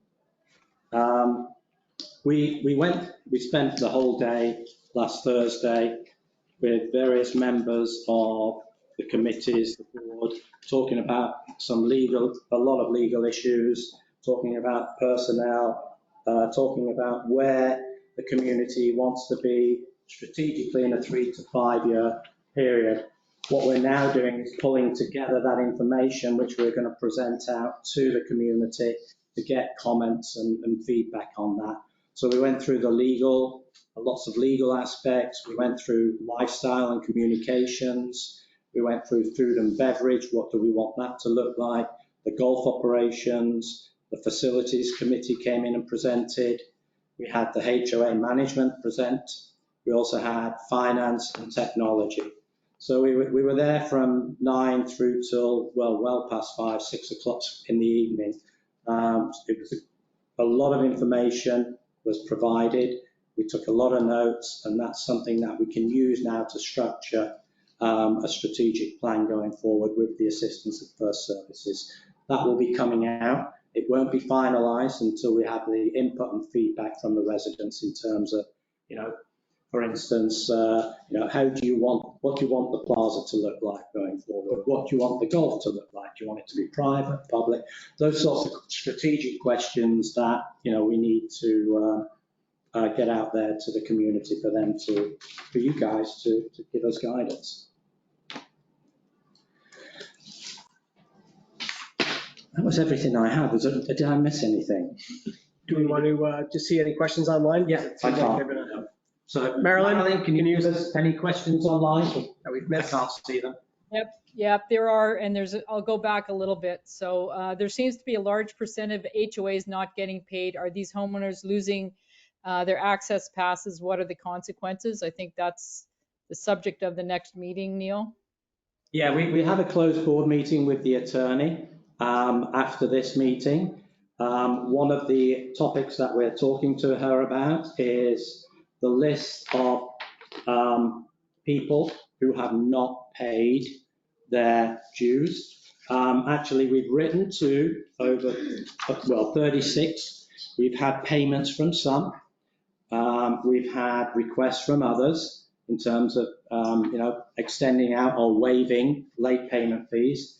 And the rest, we're being asked by the attorney to put a lien on their property. And at the same time, after 90 days of them being delinquent, we are withdrawing their privileges to use the plaza, to use the golf. And any of the community facilities are being withdrawn from those individuals. So we are starting to see, some of those getting paid, so people are starting to pay, but it's nowhere near where we want to be. We've still got a long way to go. Those people that are not paying, that you're going to put a tax lien on them, are they in the United States or are they foreigners? It's a mix. Do you know what the percentage is, just out of curiosity? I wouldn't know because all I've got is their names and their addresses here. So I don't have their address. I'm sure First Services could do that analysis for us, but on what I've got at the moment, I don't have that detail. It could be that a lot of them. Are these people that have lived here for a number of years or these new people? Again, I don't know. I know some of the worst offenders are people who've lived here. There are 4 which are already in foreclosure. We know those have been here for 2 or 3 years and haven't paid. And it's been taken over by, a foreclosure company. So those things, we've got to talk to our attorney. We have talked to our attorney. That's another reason we've got the closed board meeting in terms of, okay, now asking, is it worth us going to a collection agency and asking them to see if they can collect anything? The attorneys have already said these guys have got no money, so if you want to go that route, you can, but we already know they've got no money. So what happens when it's gone to foreclosure? What happens now with that house? Well, so you're probably better positioned than I am to answer that question. Well, there's some things I can say, can't say. So if a house goes into foreclosure and they sell that house, the mortgage, property taxes come off first. Yeah. And then it's the low person. Us, I'm gonna be honest with you, we're probably gonna be we're gonna be down on the bottom. For like the 4th. All right, yeah, like 4th or 5th or something like that, depending on how many liens they have on the house. So, like I said, the mortgage and the property taxes, the government's gonna get their money. And the problem is, First mortgage, second mortgage. yeah, we don't know if they have a HELOC, a home equity line of credit on these places, because let's just be honest, every house in here, if you didn't take out a second mortgage, has equity. I've sold houses where people made over $200,000 and they've only held their house for a year. Like that is some serious equity in these homes. But I think one of the problems, Terry, correct me if I'm wrong, is when the mortgage company all they're looking to do is to get enough money to pay off the mortgage. So they don't care what the price is as long as they get that. Yeah. So you get a lot of situations where the properties are not sold for what their value is. And all it is the mortgage company gets their money and there's nothing left for us. Lender's only trying to get the money They're that just they're owed trying off their books. Yeah. Okay, so when that happens, They ain't in it to make money off what of it. happens to that house? That house then, well, it goes up for sale, it goes up to auction. So eventually you'll get HOA fees from somebody. No, because on the auction, the incoming person who's buying it has no responsibility to pay us. We'll get new fees. We'll get new fees, but we won't get the backdated fees. What can you do? Yeah. We won't get the We'll delinquent. get the capital contribution to the country club. We will, but we won't get the 13 grand that's owed on the Correct. £1 due. Correct. Well, how are you going to prevent this going forward? So I think there's, yeah, This is what we're doing with the attorney. So the attorney is issuing letters to these people saying, you are delinquent. If you don't pay, then a lien will be placed on your house, which means that, we get the ability to stop them from selling the house without getting us money. Well, without people knowing that they owe us money. Yeah, without people knowing they owe us. Secondly, the attorney and we are also withdrawing all of their privileges. It's about as much as we can do. No, I get that, but my concern is going forward. How are you going to ensure that people don't go 2 years without paying their HOA? So I think the approach there is we have to, so what I didn't realize a month ago when I was sitting on that side of the table was we actually do have the ability to start a foreclosure. Yeah. Right? So I was under the impression that we would just lien forever. So like someone could live here for 30 years and build up, $70,000 in assessments. Not the case. Now there's timelines, and Neil talked about 90 days, 120 days, so the attorneys have to follow. You have to be delinquent for a certain period of time, then you got to send a letter and you've got to, but we shouldn't go 2 or 3 years without starting, say, a foreclosure process. So what is it? Can you do it in 10 days? Can you do it? No, you're talking at least 6 to 9 months before you can start a foreclosure process. Yeah. So just assume you could lose you could lose a year's worth of assessments, potentially. That would be kind of like if we started the process and we went after it quickly.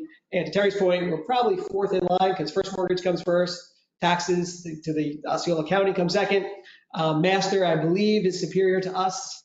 Oasis is probably superior to us because that's superior to even the master.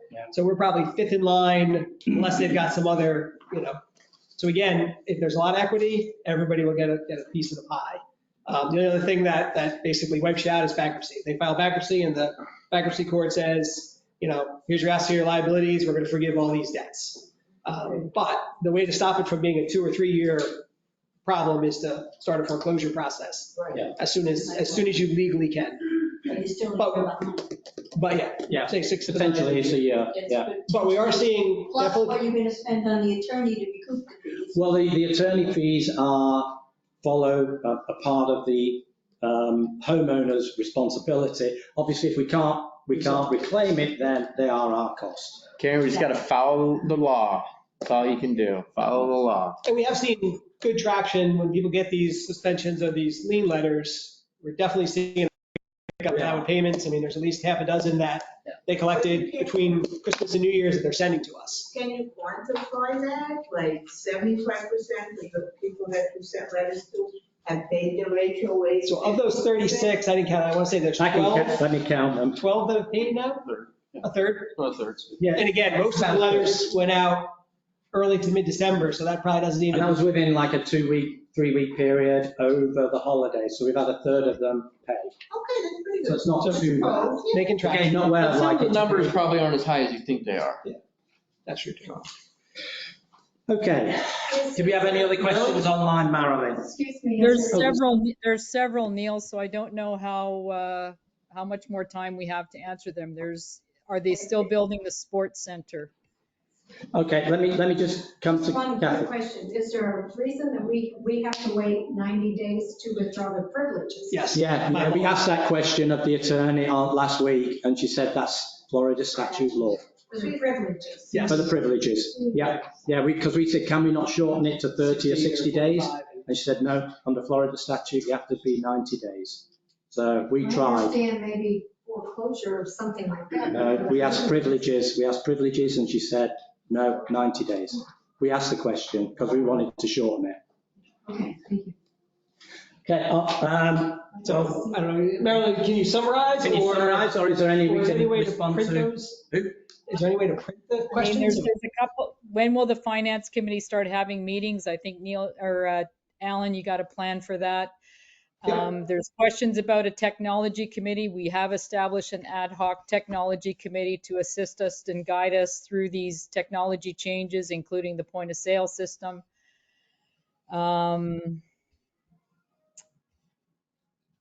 They've received the payment book, but there's no instructions on how to update the payment amount. What's the website address? So I don't know, Stephanie, if you can add some information in your next manager's letter, or have some frequently asked questions available in case someone calls in at the HOA office.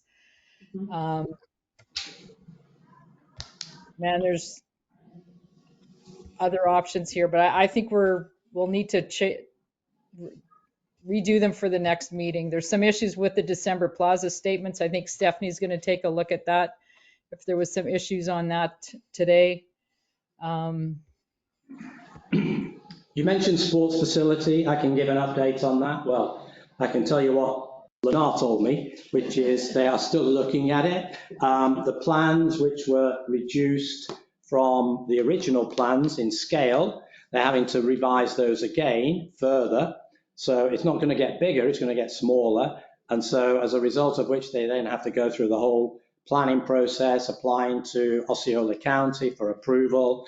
So don't expect anything to happen there anytime soon. I will say the only thing we have managed to get out of them is to repair the cart paths. So we've managed to get them to do that. It's only taken us 2 years to get them to do that, but they've now done that.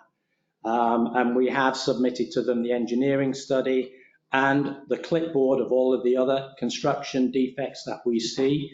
They've committed to getting, well, they've committed. They said they were committed. They said they'd get back to me by the end of February with their response, because they have to employ their own engineers to come and inspect the property to see where we've said there are defects. They're going to obviously, claim that those are maintenance issues and not defects. So we'll see what they come back with. Once we've got that, we'll then go back to the attorney and see what our next steps are. I have one question, if I may. Yeah. I came back, my palm trees are dead in front of the villas, in front of my villa. Right. They were living when I left, so I don't know. Am I responsible to have those replaced? Do I speak to the new company? Is because it started on the corner and now it's working its way up. It sounds as if all they're the palm diseased. trees. Sounds as if they're diseased. How long have you been there? I've been home for 6 weeks. No, how long have the palms been in? Oh, 2 years? Yeah. 3 years? I think it's 2000? probably your responsibility now then. But those are the villas and the Those are the village. villas. There's 3 in the bed. So whose is whose? Sorry? So whose is whose? Like, Right. Oh, I see. Oh, There's, gosh. right, there's 3 in our one bed that both of us kind of share, I guess, right? Dave, you had one, right? Did you I have had one in my yard, but see, he has 3 in, I have 3 she's in just one mine. of the inner units, she has 3 in hers, and the next unit has 3 also.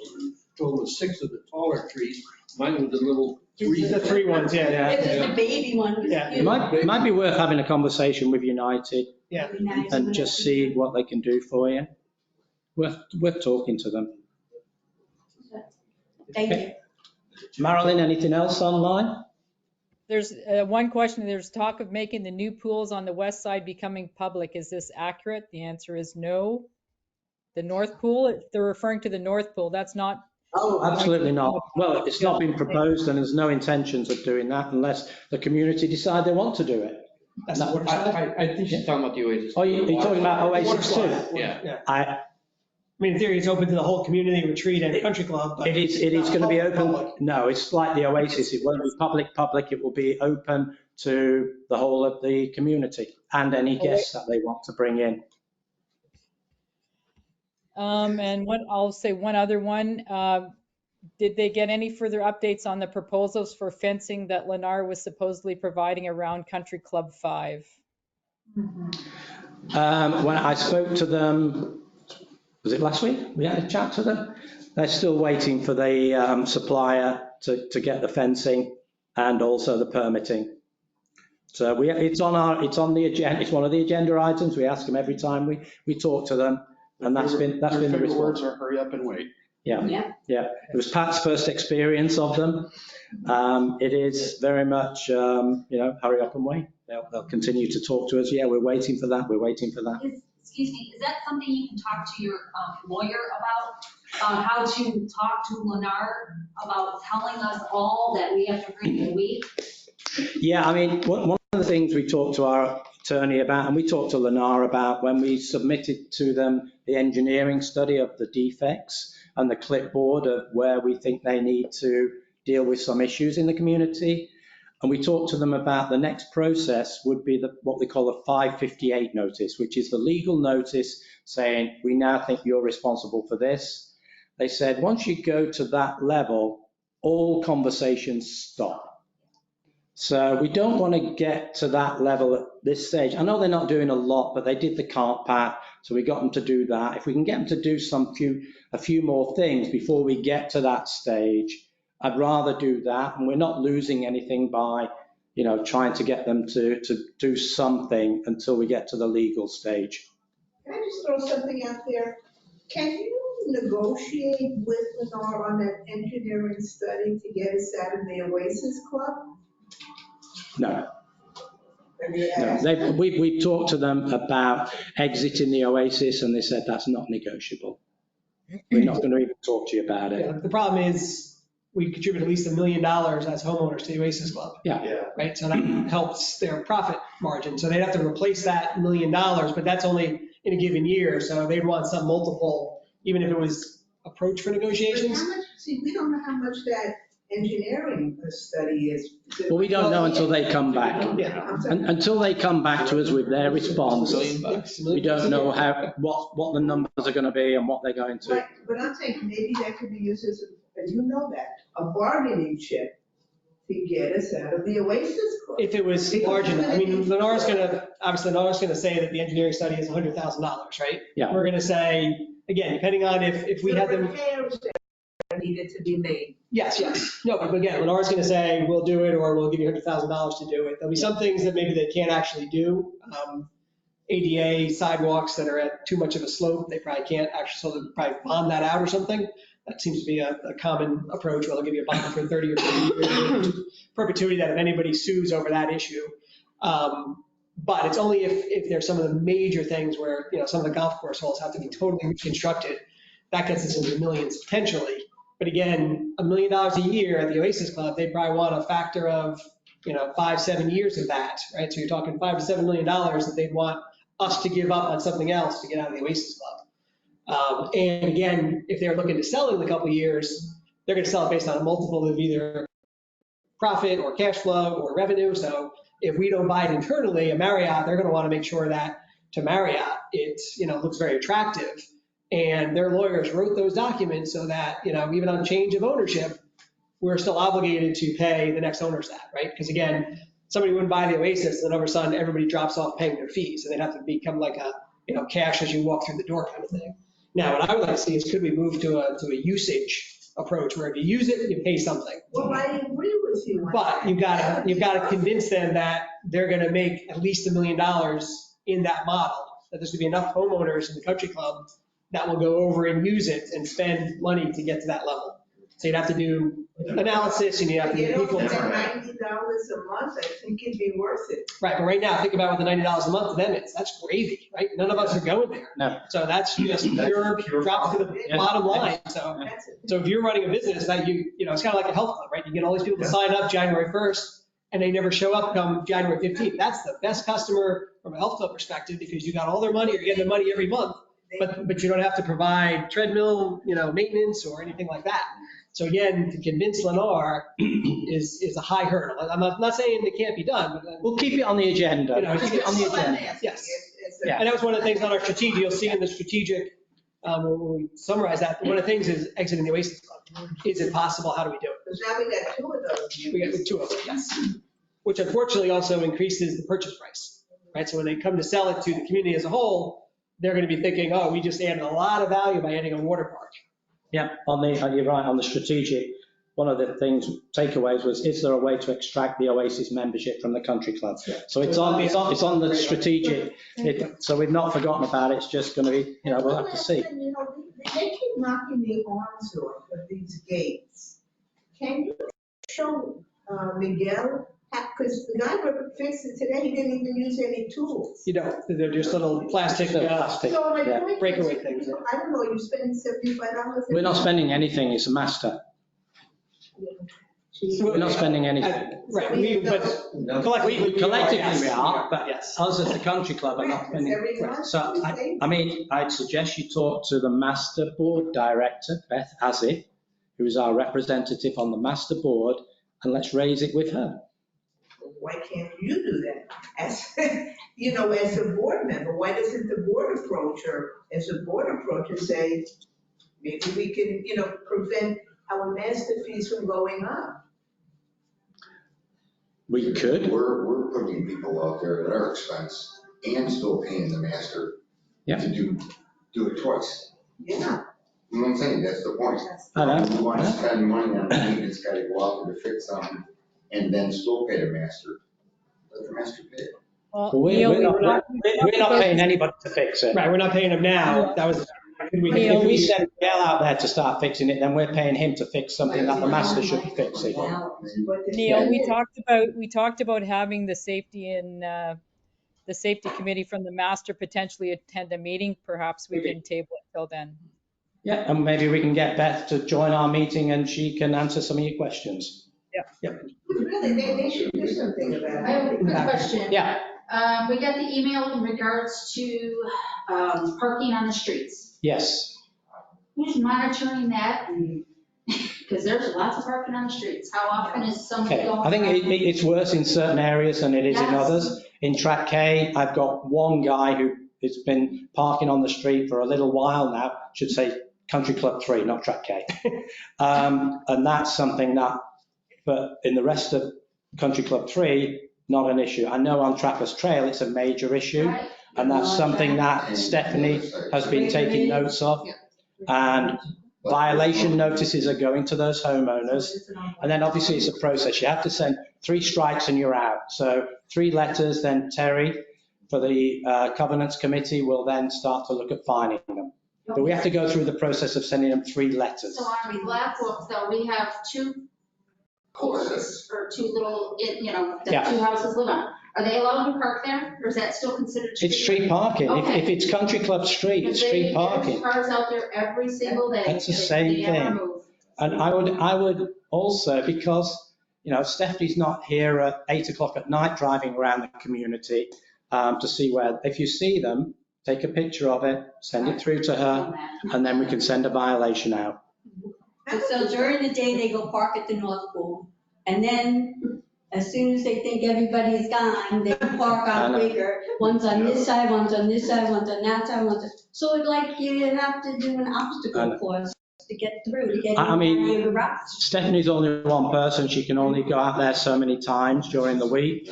But I encourage residents to take pictures and send them through to her, and then she can send a, if she can identify which home it relates to, and the license plate should tell her, because that should be registered to that home, we can then send a violation. How much is a violation?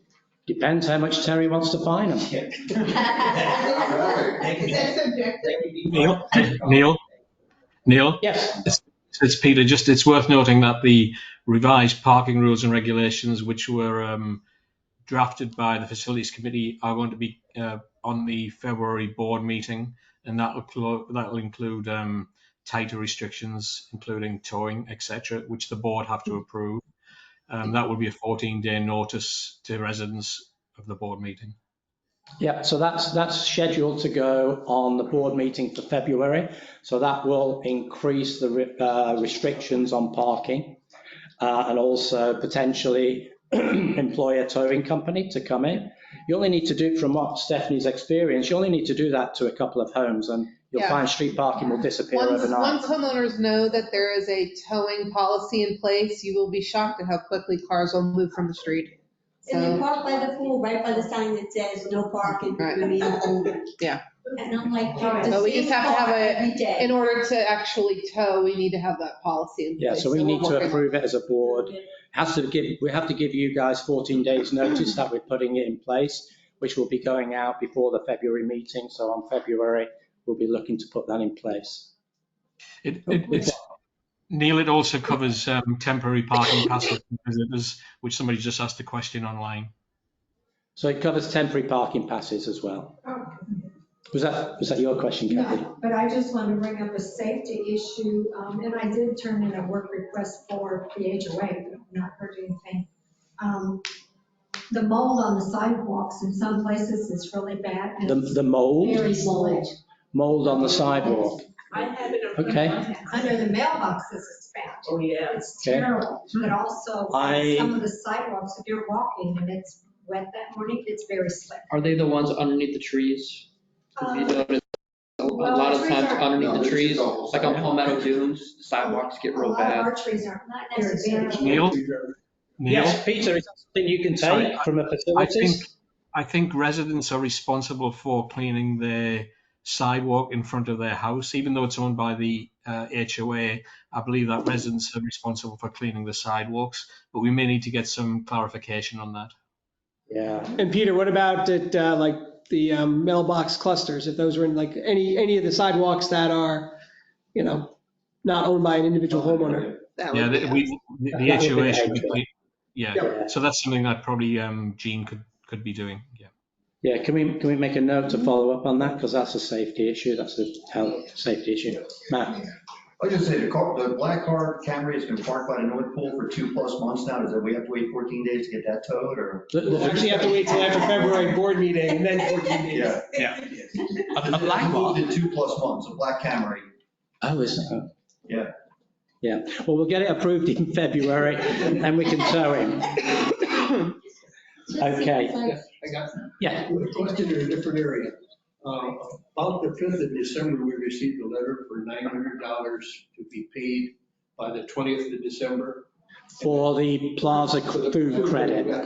Then there was a board meeting right after that, and I think Keneal proposed changing that to $675. Yep. Okay, in the 22nd of December, there was another letter came to me, and enclosed was the letter over your signature, which was the original, back to $900.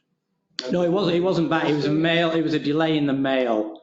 That was all. That was signed before we realized that people should be paying the $675, not the $900. So for the people who, It is so for the people who $675. paid $900, who should have paid $675, we've initiated a credit with our corporate office, so you should see those on your account soon. We'll be happy.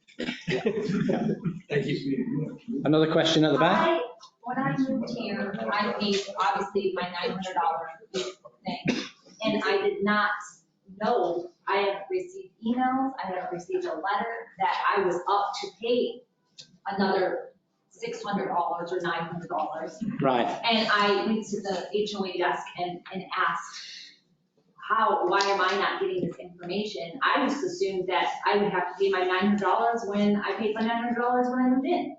Okay, if you're not getting emails or any kind of communication, then you need to talk to the office and get them set you up. Have you got the Connect app on your phone? I did not, I haven't received any email information. Just stop by the front desk. I did. And did they set you up? She said it's all correct. I haven't received anything. I checked my spam, everything. Yeah, I don't, okay. We'll double check it. Yeah, check it, just send a test email or something. Yeah, maybe we can take your details and Stephanie can. Who sits at the front desk? Is Brittany? Brittany. It's Gigi, Brittany and Gigi, actually, yeah, Gigi now. and Brittany. Brittany, Gigi? I don't have Gigi's, because I said something to Brittany and it kicked back. Brittany's been on vacation for a while. It kicked back, I shouldn't have kicked back, I mean, she. But that's the purpose of us setting up this central email address. So the purpose of us setting up the central email address, so all of your inquiries go in there, and it's not reliant upon Brittany being in, Stephanie being in, Gigi being in, all of them will have access to that central email, and then they can all answer it, rather than it being dependent upon one person being there in the room. And there's been another issue. People have been, in the community have been talking about, they call the front desk here all hours of the day. Nobody picks up. Nobody answers. Nobody ever answers. Okay. Yeah. We are working on that. We are working on that. I couldn't even tell you that the phone literally rings off the hook all day, and Because you have 900 plus homes. and we are answering the phone. Like when the phone keeps ringing, and we don't answer. It's because all four of us are on the line assisting homeowners. It's unreal the amount of phone calls that come into the office right now, and that's why I wanted to reiterate that. During the month of December, it was like 218 call center inquiries came in. Just that's from the 24/7 call center, and 90-something of those were escalated to on-site management. So we're getting all of those calls, and we're getting the individual calls from homeowners. It is a lot to keep up with. So my point is, maybe you don't have enough people answering the phones, and maybe when somebody calls you or anybody there, it kicks to your 800 automatically, and somebody will pick up. That's what happens. So when we don't answer the phone. Nobody's picking up, period. So when you dial the, I don't remember the number right now, I'm sorry, off the top of my head, but the one that ends with 0, if we don't answer that, it then goes to the call center. They're not. People are saying. Karen, a lot of the calls they get, because I sit up here and listen to them, are like little things that as a communications committee we're trying to do and working with her, because I'm telling you guys right now, having her is amazing. Like, we are lucky to have Stephanie here. She has done a fabulous job since she got here. Okay. So everything we're doing with the message boards, we're actually working on getting a channel, so when you turn on your TV, It's going to tell you everything that's going on within the community. And we're putting different little stops in place so their phones aren't blowing up 3,000 times a day, and they can focus on actually doing their job so we can issue fines and make this place a better We place. still have the issue, people like to pick up the phone. Well, is it better to email than to call? You remember how we used to email individual people? It doesn't matter whether it's better or not. Now we have one email where it scatters to everybody now. So it's gonna. Yeah, I mean, in actuality, homeowners should be calling the 24/7 customer care center first. Yep. And then if they can't solve your issue, then it comes to on-site management. Okay, I think we're going to. They direct call Yeah, to us. we need to wrap this up. Sorry, I just have one thing to say regarding safety. When I call the management company because there's an emergency, I don't know who to call. I press my button in the house for security because there's strangers walking around in the backyard in the middle of the night. That's And I call- Then you call 911. I Yeah. call 911 and I call the management company because I wanted to know, like, is there security here? And is there a security guard? No, we have no touring security. The retreat has security. So they have the Florida Highway Patrol, but that I think is only at the weekends. So the retreat has that. But in the country club, we do not have security. Does Ramco? You should be calling Ramco. Ramco patrols. Patrols, and they Yep. told me that they do not patrol. They don't I'd like patrol to the call country. them. They don't patrol the country club. They patrol the retreat, I Who's believe. paying for the retreat to have The retreat is. They're paying for it. How do I know it's not being put on my? Have a look at the budget and you'll see it's not on there. Okay, I think we need to wrap up. It's already 2 hours plus gone, and we've got a closed board meeting still to go. So, Gary, I know you've got another question, but we need to move on. Well, I was told you've got an issue with the coupon books not matching with the lot sizes. And the front desk pointed out that they were waiting for a response back from management. So Alan, do you want to take that one quickly? said this would be addressed tonight, Sure. and it's due tomorrow. No, I was trying to explain that even if it was determined that the lot sizes are different, it's not going to change your assessments for tomorrow's payment. Right, but what I'm announced to. So you need to make your payment regardless They were waiting of, for the board to accept the lot size. but that's not going to happen at this meeting. No. Yeah, no. So basically, and again, a lot of this predates probably all of us, right? Lennar/Icon established, here's the various lot sizes, et cetera. My understanding, and this is just hearsay, was most of the lots, I'd say 80% are rectangles. Very easy, frontage, backage, 50 front, 120 back, et cetera. Where the issue comes in are the triangles, the cul-de-sacs that basically have like 20 feet frontage, but go way back to 120 feet in the back. My understanding, and again, this is from Icon, conversations probably 2+ years ago, not even related to, board kind of stuff, was, when it was a wedge or something out of the ordinary, it wasn't a typical rectangle, it wasn't necessarily just the 20 feet on your frontage, right? Because we don't actually have anything that says 20. It was either an average of the front and the back or acreage overall.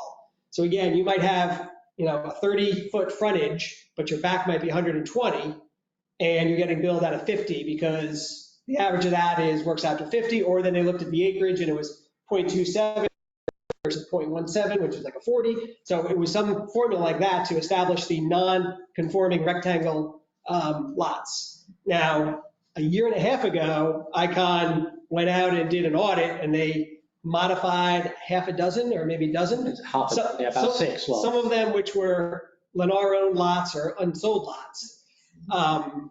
And then made those adjustments. And those have been reflected prior to first service, prior to this board actually being in place on the old Lennar board. But it does raise the issue that we should probably revisit this, going forward to sort of say, is it still equitable? Because the only thing that gets everything else divided equally among 937 units except for landscaping, right? Because there's a cost to, landscaping for a 0.5 size acre, if there's even any of those in here. I think the 80s might be a half an acre. But there's other ones that are, 0.17 or 0.15. So there's a cost for the landscapers to mow and to do all the landscaping on a bigger lot than a smaller lot.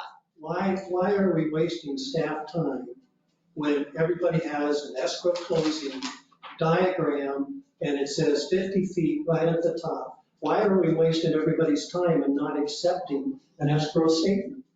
Well, again, because that escrow statement could say 30-foot frontage and. And it was scanned by Lennar. These came to the escrow company from Lennar.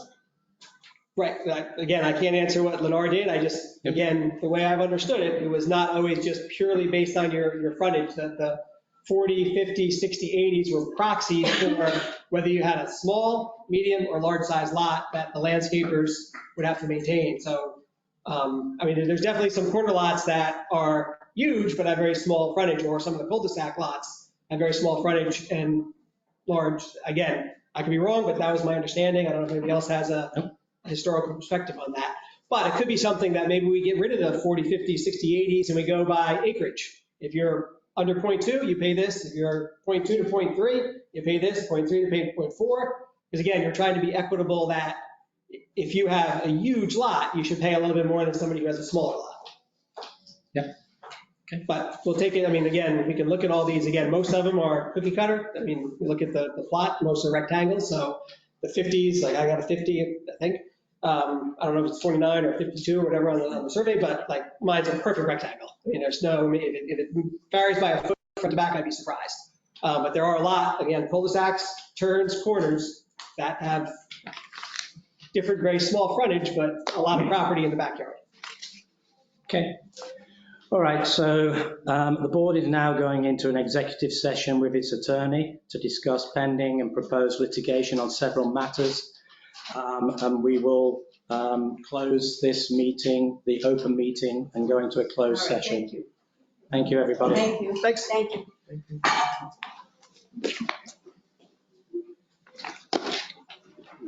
We've got to mix that and get Marilyn in on a different. Turn the recording off. No, we'll leave the other one open, right? Leave it open, yeah. Because we have to come back and vote. But turn the recording off for now.